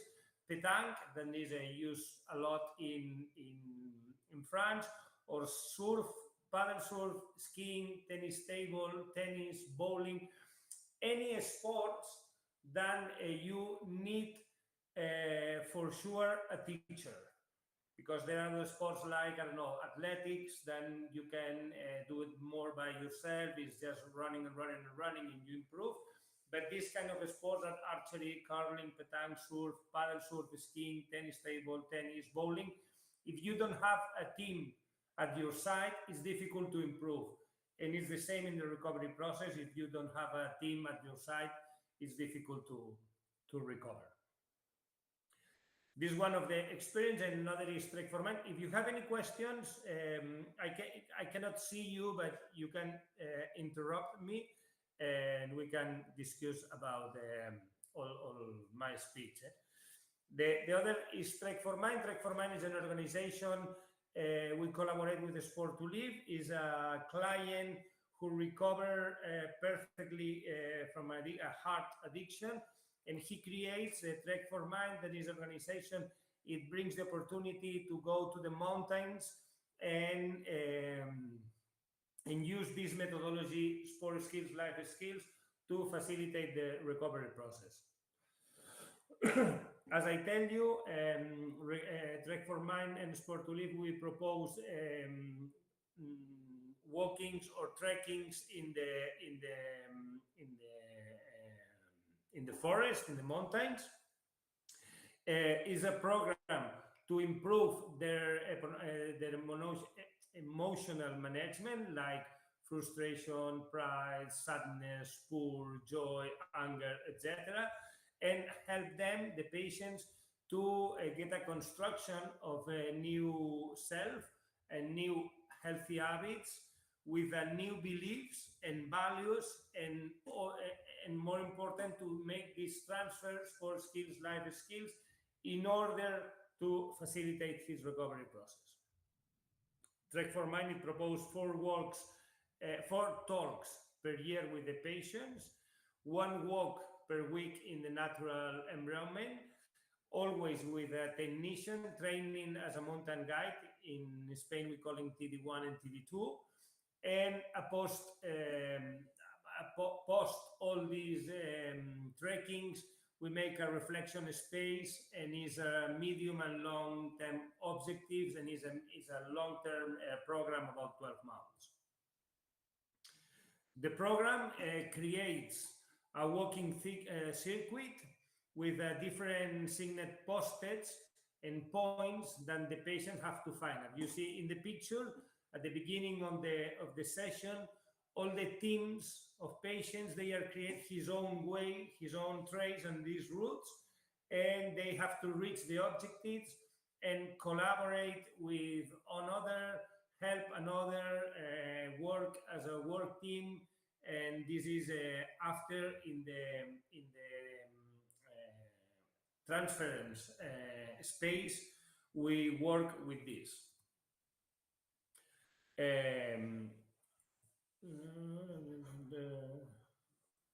Okay, it's the same. And after each session, or after normally it's 90 minutes, 2 hours walk,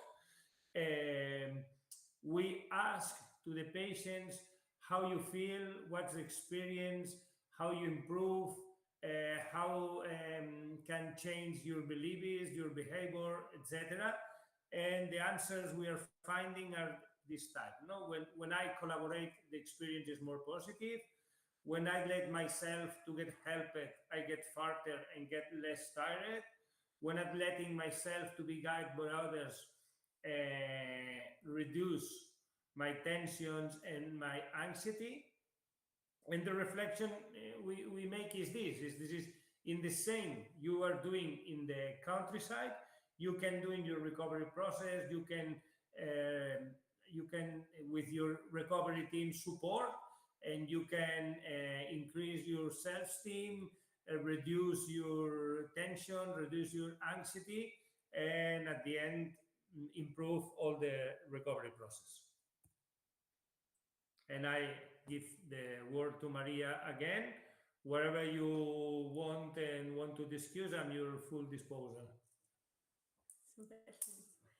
Well, Eduardo described a new activity. I'm going to describe one of the activities that actually described in the last training, but with a different changes. And this activity, it's called wellness, and the people who will come in the Barcelona training, and they will see the space, not this room, and it's for outpatients, people, it's therapies about the centers around the Barcelona prescribe this activity. And this activity, it's Monday, Wednesday, and Friday from 7:30 to 20:30, and we want to improve the physical condition. And on the Mondays we do performance, Wednesday the same, and Friday we want to go to the running. And on weekends we offer leisure activities such as trips of the mountains or participation on race.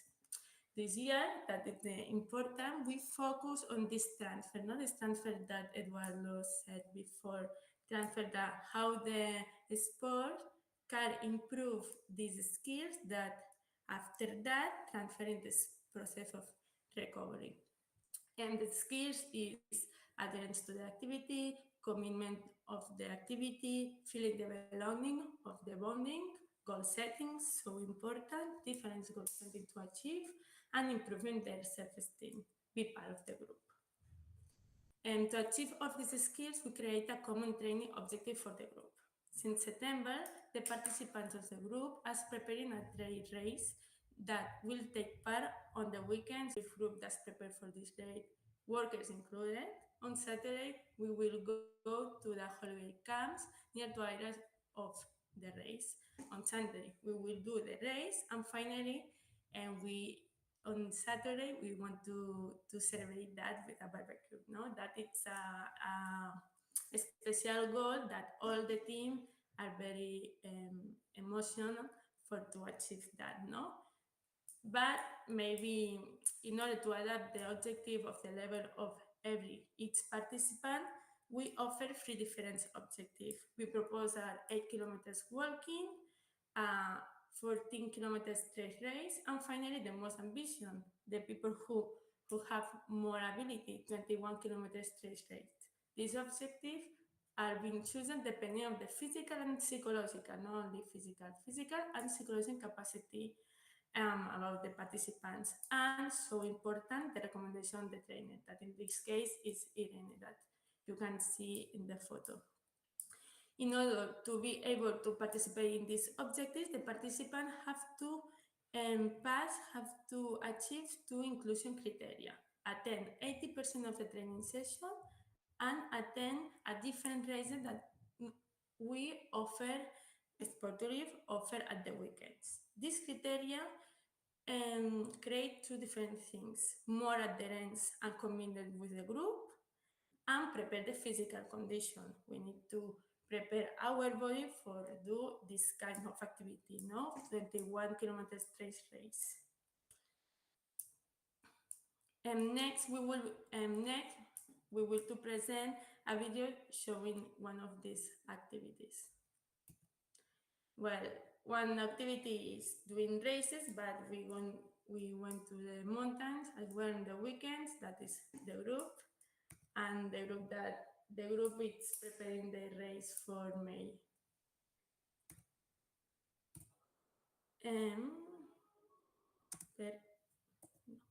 Okay, as mentioned before, this sorry, perfect. Now, and this is one of the activity. No, we have this training 3 times per week, and after that, the weekends we prepare different races. In this case, the race just is for dance because it's one of the beginners races, and we wanted to create a safe and comfortable environment for everyone.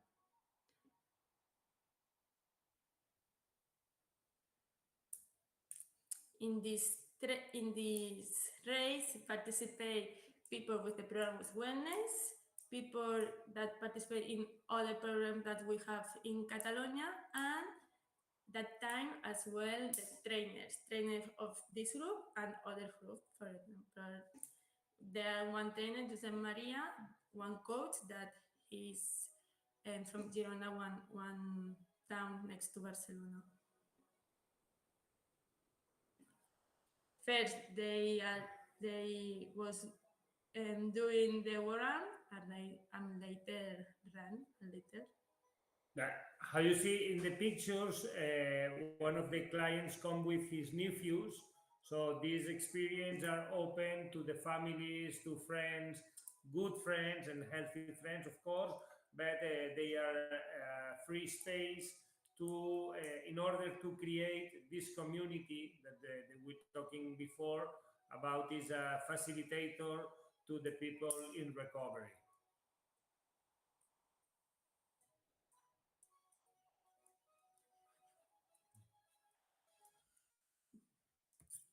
Well, it was for showing one example. It's just two more pages that we start the conclusion, no? And physical exercise and sport program that aim to be a therapeutic tool for people with addiction problem. But we must to consider that we have to know the preference and expectations of the participants.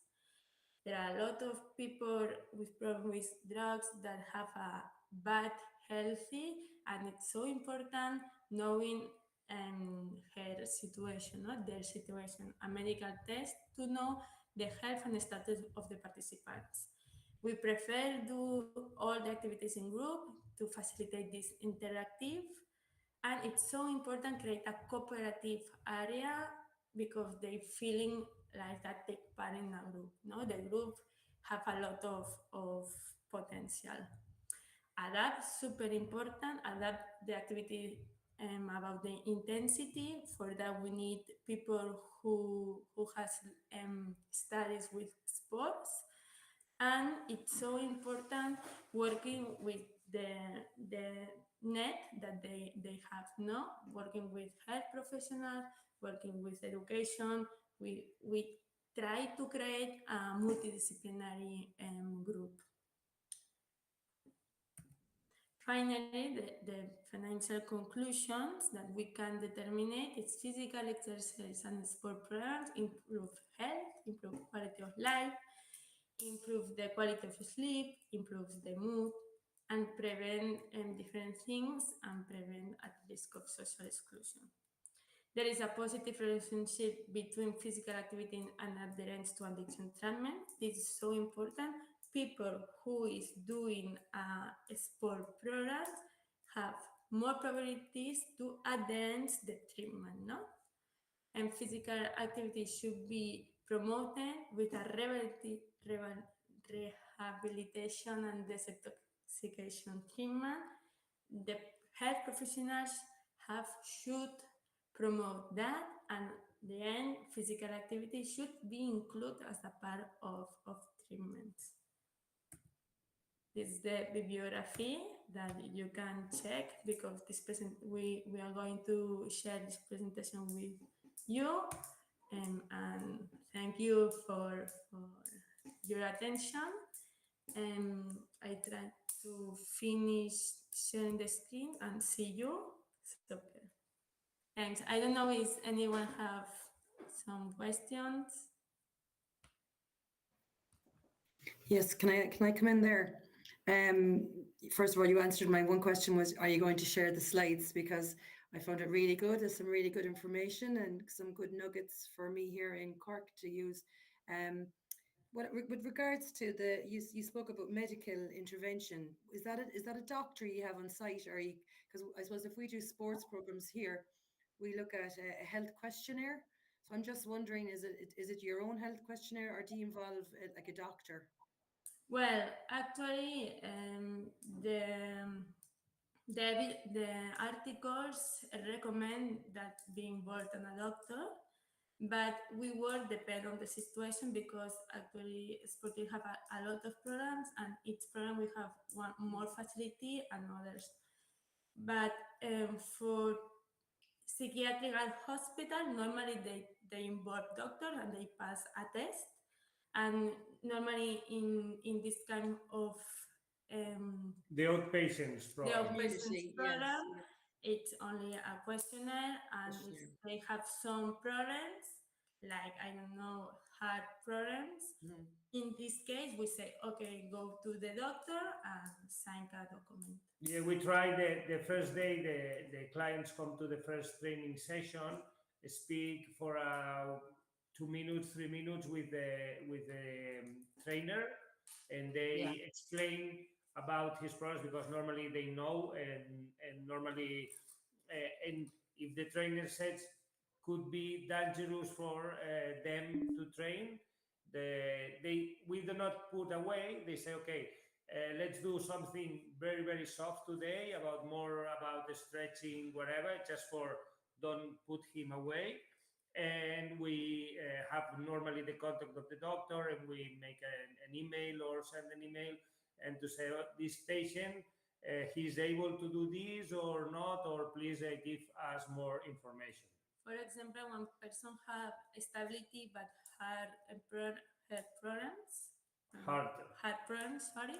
And normally they take a watch that can control all the rhymes of the heart beatings. The heart beatings. Okay.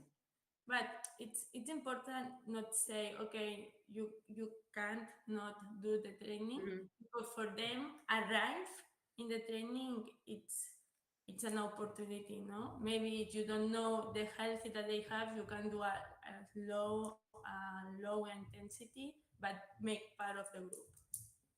Okay. Yeah, thanks. Because we would do a health questionnaire. So I was just wondering, had you some sort, and that's in the community, had you an intervention of a GP? But that's, I know it's a bit different here regards our residentials. Then we would have a medical team, but not in the community. So thanks.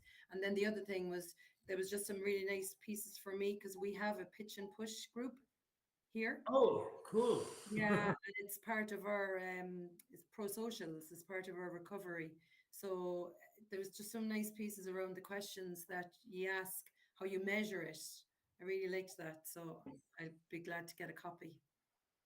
How we measure what?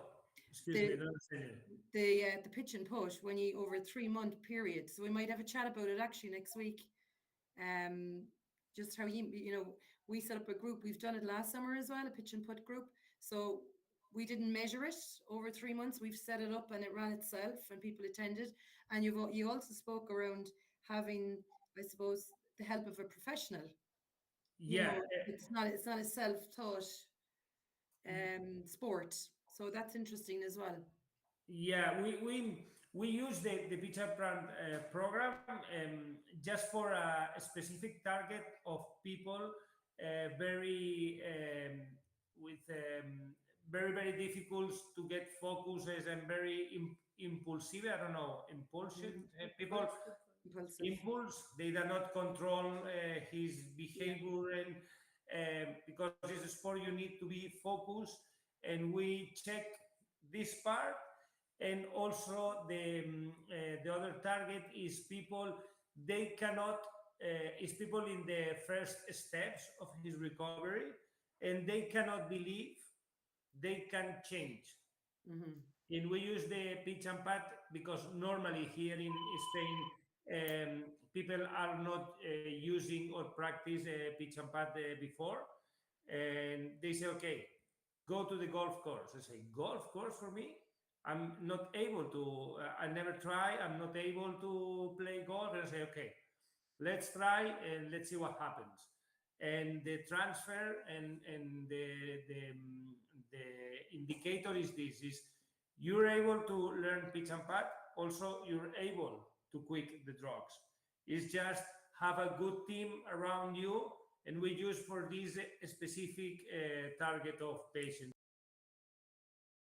For everyone, like the fitness programs or the running programs is more general, or the sports program is in a specific for this target. But I'm sure, Lisa, if you can share information about your pitch and pad program, because I'm fan of the pitch and pad. I'm handicap 14, so I'm far away, I'm sure, for you. But I'm really fun to implement these programs, because here in Catalonia we have a good pitch and pad fields. Yeah. And also we have a Catalonian selection of pitch and pad. We are playing in Ireland, but you always beat us. So we have to improve. Okay, thanks, guys. Okay, thank you, Maria and Eduardo. You give us a lot of information about the new initiative that you are working in Spain. I share with you if it is, I don't know, it's a pre-screening. You can use it for your clients. I don't know if it is work in your, I send you a link. Just because you say if they have the okay from the doctor to participate in physical exercise and sports, so you can use this kind of screening about if they can participate. It's the guidelines. You can use it. Okay. So we can continue with Aggeliki Koutsoukou. Aggeliki will present to us some outcomes of the project research that were implemented the RTS Plus and to become from the Race4Life project. So Aggeliki, when you are ready. Yeah, I'm trying to just upload the presentation.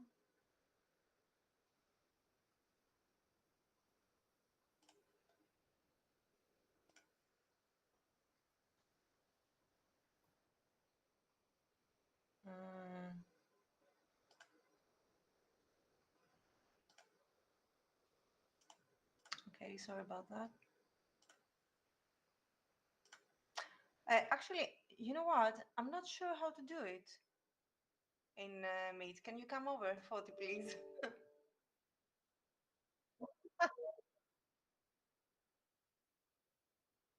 Yes.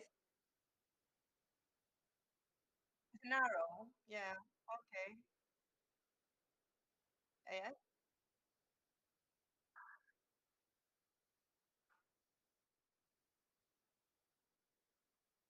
Window. Okay. Yeah, yeah, yeah. Okay. But I have to. Do you see it?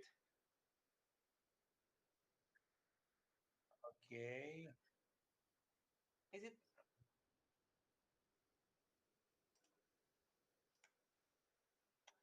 Where's the presentation here? Yeah. Okay. You can see. You can see it. Can you see something?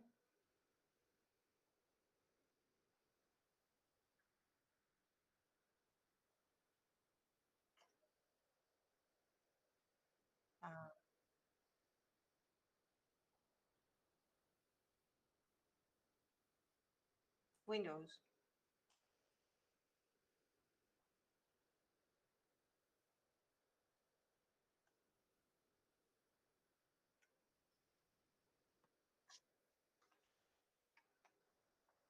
You still cannot see anything, right?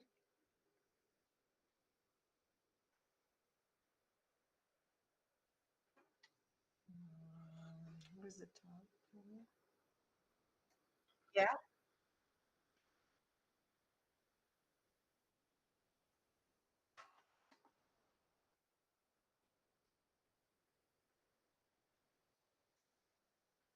Δεν έχεις τα θέλω, βλέπει. Ναι. Yeah. Okay. I tried the Alt and Tab.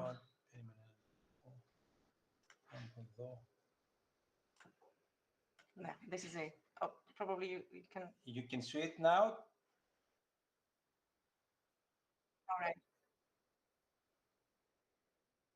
I can. Now it's okay.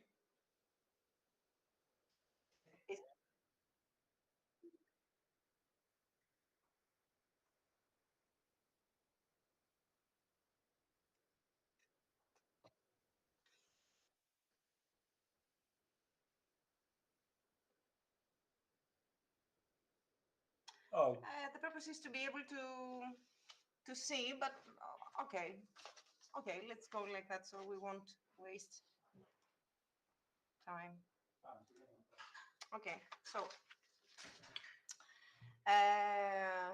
this is going to be the last presentation for today, and I'm going to present you some quantitative and qualitative outcomes. First, from the previous study, Reintegration Through Sports Plus, that actually constitutes the baseline of for our new research study. So I guess, as you have heard already, the purpose of RTS Plus was to capture clients' perceptions regarding the connection between sport and physical exercise, participation, and their SUD substance use disorder recovery outcomes. So 774 clients or participants involved in this study from 29 organizations, 9 European countries. And the self-reported questionnaires were collected during September 2020 until May 2021. I'm gonna start presenting you actually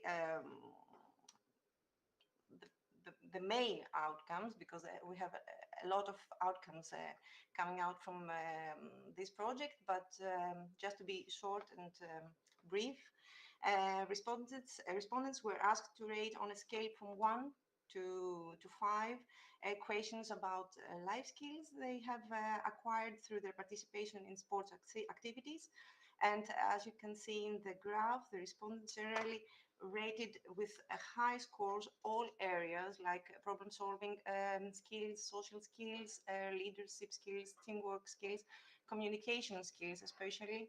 And actually they rated high, as I said, the relationship between sports participation and life skills. So the results confirmed that there is a relationship between sports participation and positive life skills development of individuals under SUD recovery.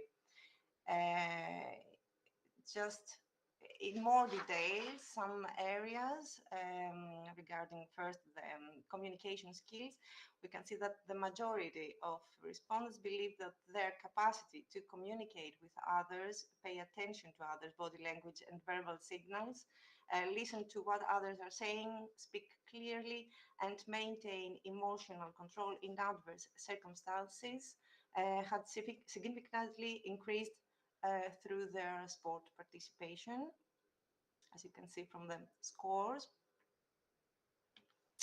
And the next area, the problem solving and decision making skills, the participants noted that they have acquired a moderate degree of skills such as examining a problem and comparing possible solutions. On teamwork skills, where they include contributing to the development of team spirit, collaboration within the team, working for the benefit of the team, and providing assistance where necessary in the execution of work. These areas received a moderate to high rating. On goal setting skills, the majority of those who responded felt that they have developed the commitment to the goals as well as the control of the progress that is made based on the goals that they have been set. On emotional skills, the majority of respondents reported that their involvement in sports had helped them develop their emotional abilities, including their capacity to control their own emotions as well as those of others. On the other leadership skills and social skills, I'm not going to present this graph now. Again, there was a positive influence from the participants organizing a group, participating in group activities, interacting in different social environments. And the last skill, the time management skill, was also, which is related to better organization, ability to control and utilization of time, were also rate moderate to high scores. Some, okay, for the qualitative, actually 24 interviews took place and 6 focus groups. So another 40 people, another 40 participants contributed in this study. And some of the qualitative findings that I'm going to present you have to do with, first with the communication skills. And I isolated a few quotes that are relatively important. I communicate more easily with people, and I know that for what they would judge me was in my mind. That's where you start to trust. In team sports, you need to communicate and you learn how to communicate. I focus on that, especially when I was playing football, about the area on problem solving and decision-making skills. The participants mentioned, one participant mentioned that it's how you face a problem. It helps you to see it better, to have a better perspective and to see solutions. Another quote has to do with it helps you to de-emphasize the problem and decrease impulsiveness. On the area of teamwork skills, 2 quotes are related to helping the team. Helps me to help my team without asking me for help. Sport has taught me that. To learn how to work within your team, how to trust the people in your team, to open your issues, to discuss them, to solve them. On goal-setting skills, the two codes referred specifically that sport has enabled me to see myself as being able to do the things I set out to do and to achieve my goals. If I have a month to prepare to go to the next level, until I saw what it is like to set a goal, to achieve it, how satisfied you feel from one goal, the small, let's go to the next one. In the next area on emotional skills,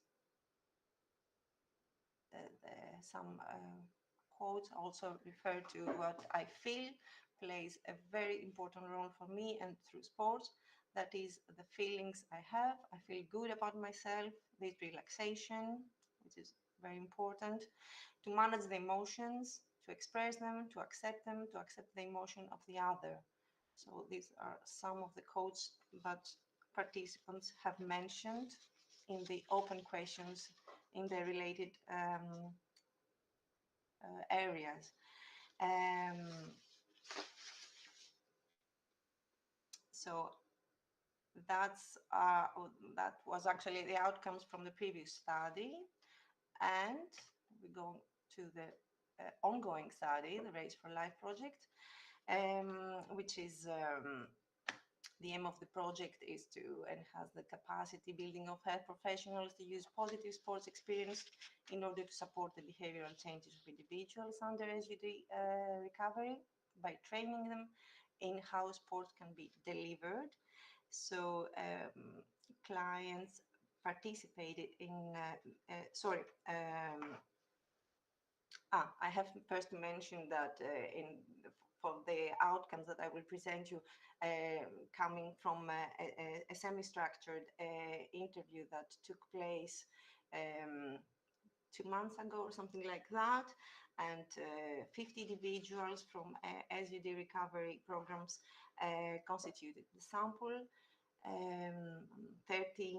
7 of them were men and 13 of them were women. The mean age, the average age of the participants was 40.5 years old.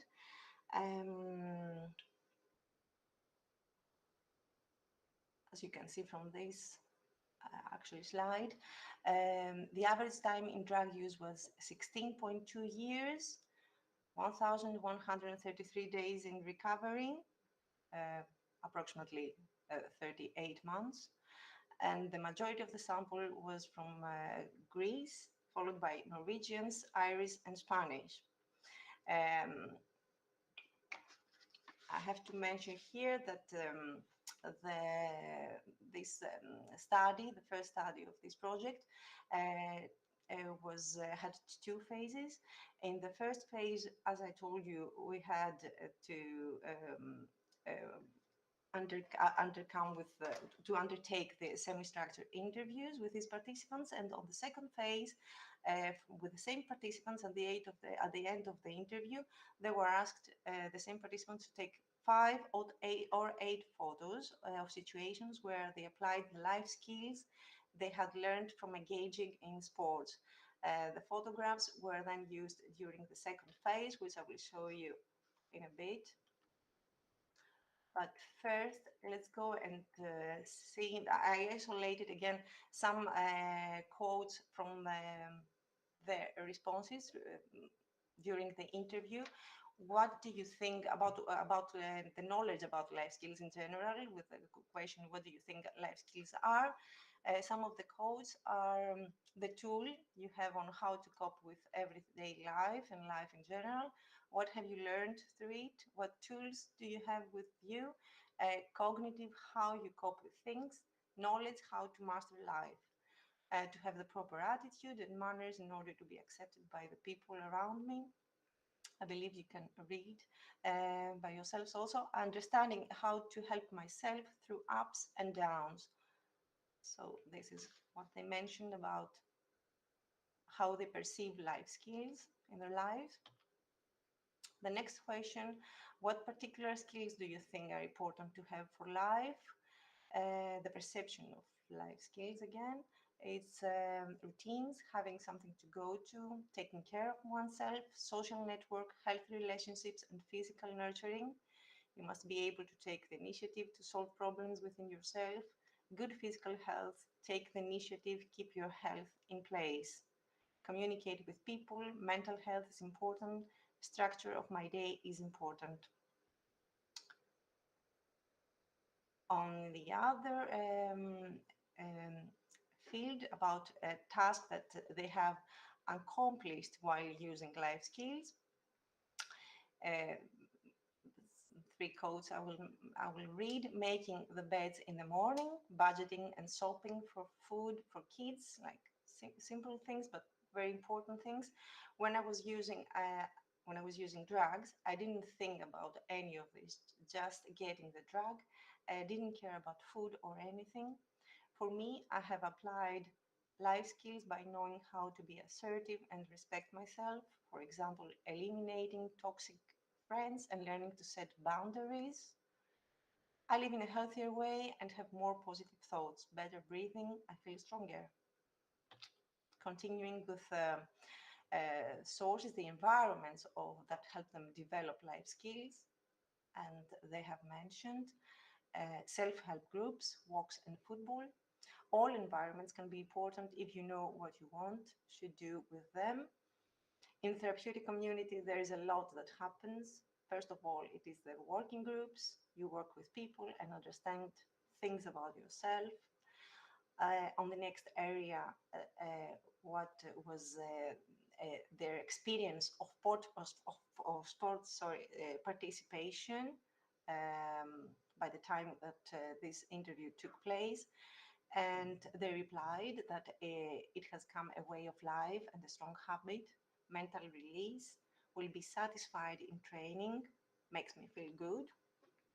Probably learned as much about myself through participating in sports as I learned in drug treatment. Right now, exercise makes me feel very good. I'm continuing with life skills they have acquired or improved through sport participation. More non-judgmental, more patient, clears the head, preparing for the day ahead. I'm currently practicing sports in groups, therefore being with people always helps to develop social skills, also to make an effort and to improve yourself. And about the improvements, the aspects or elements of sport training delivery that have influenced their life. To set a goal and complete it at the same time, to fight for that goal and achieve it. The point is to deviate, not to give up, and continue to reach the finish line. These mechanisms, you use it forever to improve your attitude, your behavior, to put yourself in others' position, and leadership skills. One said that has been improved through this participation. About the photo elicitation interviews now, the main purpose of photo elicitation interviewing is to record how subjects in this particular occasion, how participants respond to the images, attributing to the social and personal meanings and values. The meanings and emotions elicited may differ from or supplement those obtained through verbal inquiry. So actually they were free to take pictures of whatever they could feel that is associated with the life skills they have acquired through sport participation. So the first pictures we can see have to do with a calming feeling and a feel of serenity. And I isolated again some quotes from their because they had the chance actually to describe their photos in person. And so this particular person had a very, it was very important for him, the serenity and the calming feeling that he could actually combine this feeling with the sport participation. So that's quite interesting. Again, the fact of being able to climb gave me a lot of happiness that day, satisfaction of reaching the challenge, and personal reward when you are at the top of the mountain. It has to do with a goal that has been achieved. The next photo has to do with coping with relationships. Through relationships with other people, to interact with others, helps to get to know myself better, which strengthens self-esteem and self-confidence. And the last two pictures have to do with more sports activity. Be awake, active, have the brain active. And the last one, the commitment, constancy, love, passion for things lead to strong results. This can be applied in everything you are doing in reality. So this is it actually. There's the whole report. It is available in the platform, and I believe you might also have the chance, if you want to share this PowerPoint, if you think it's there is some information from the codes that is important or interesting. Any questions?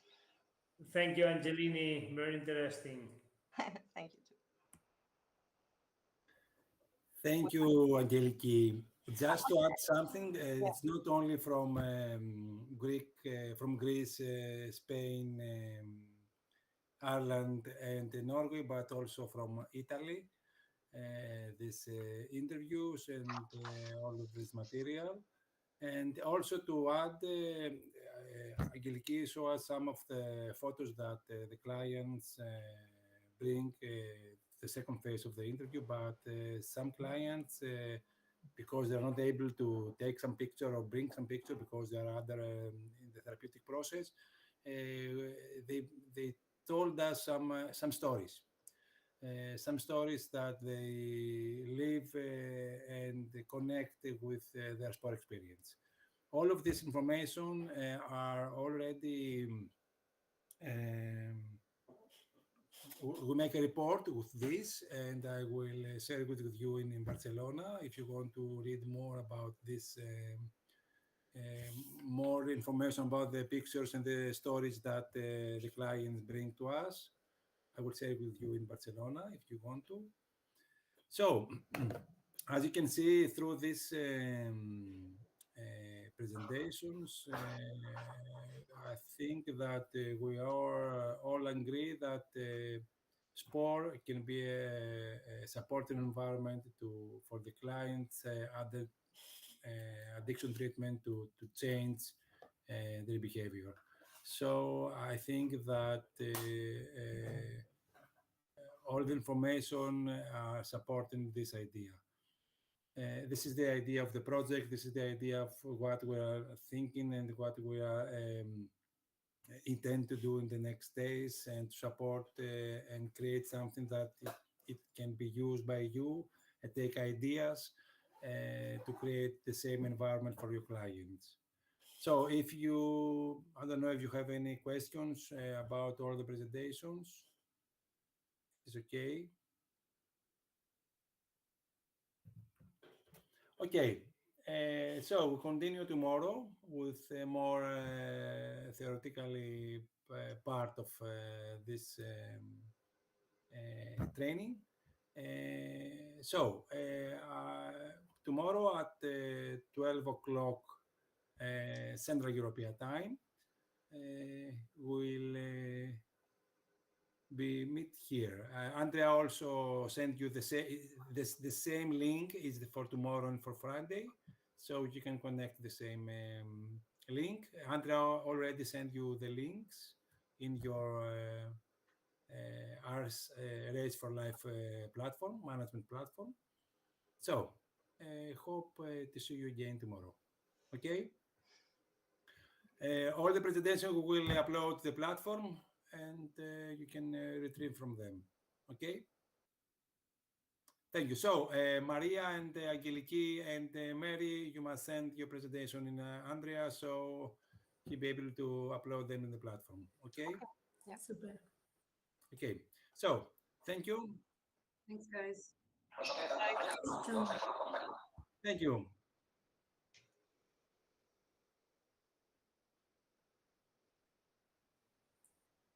Okay, I'll send now, Andrea. Yeah. Yeah, me too. Okay. Thank you. Bye. Bye-bye. Bye. Bye.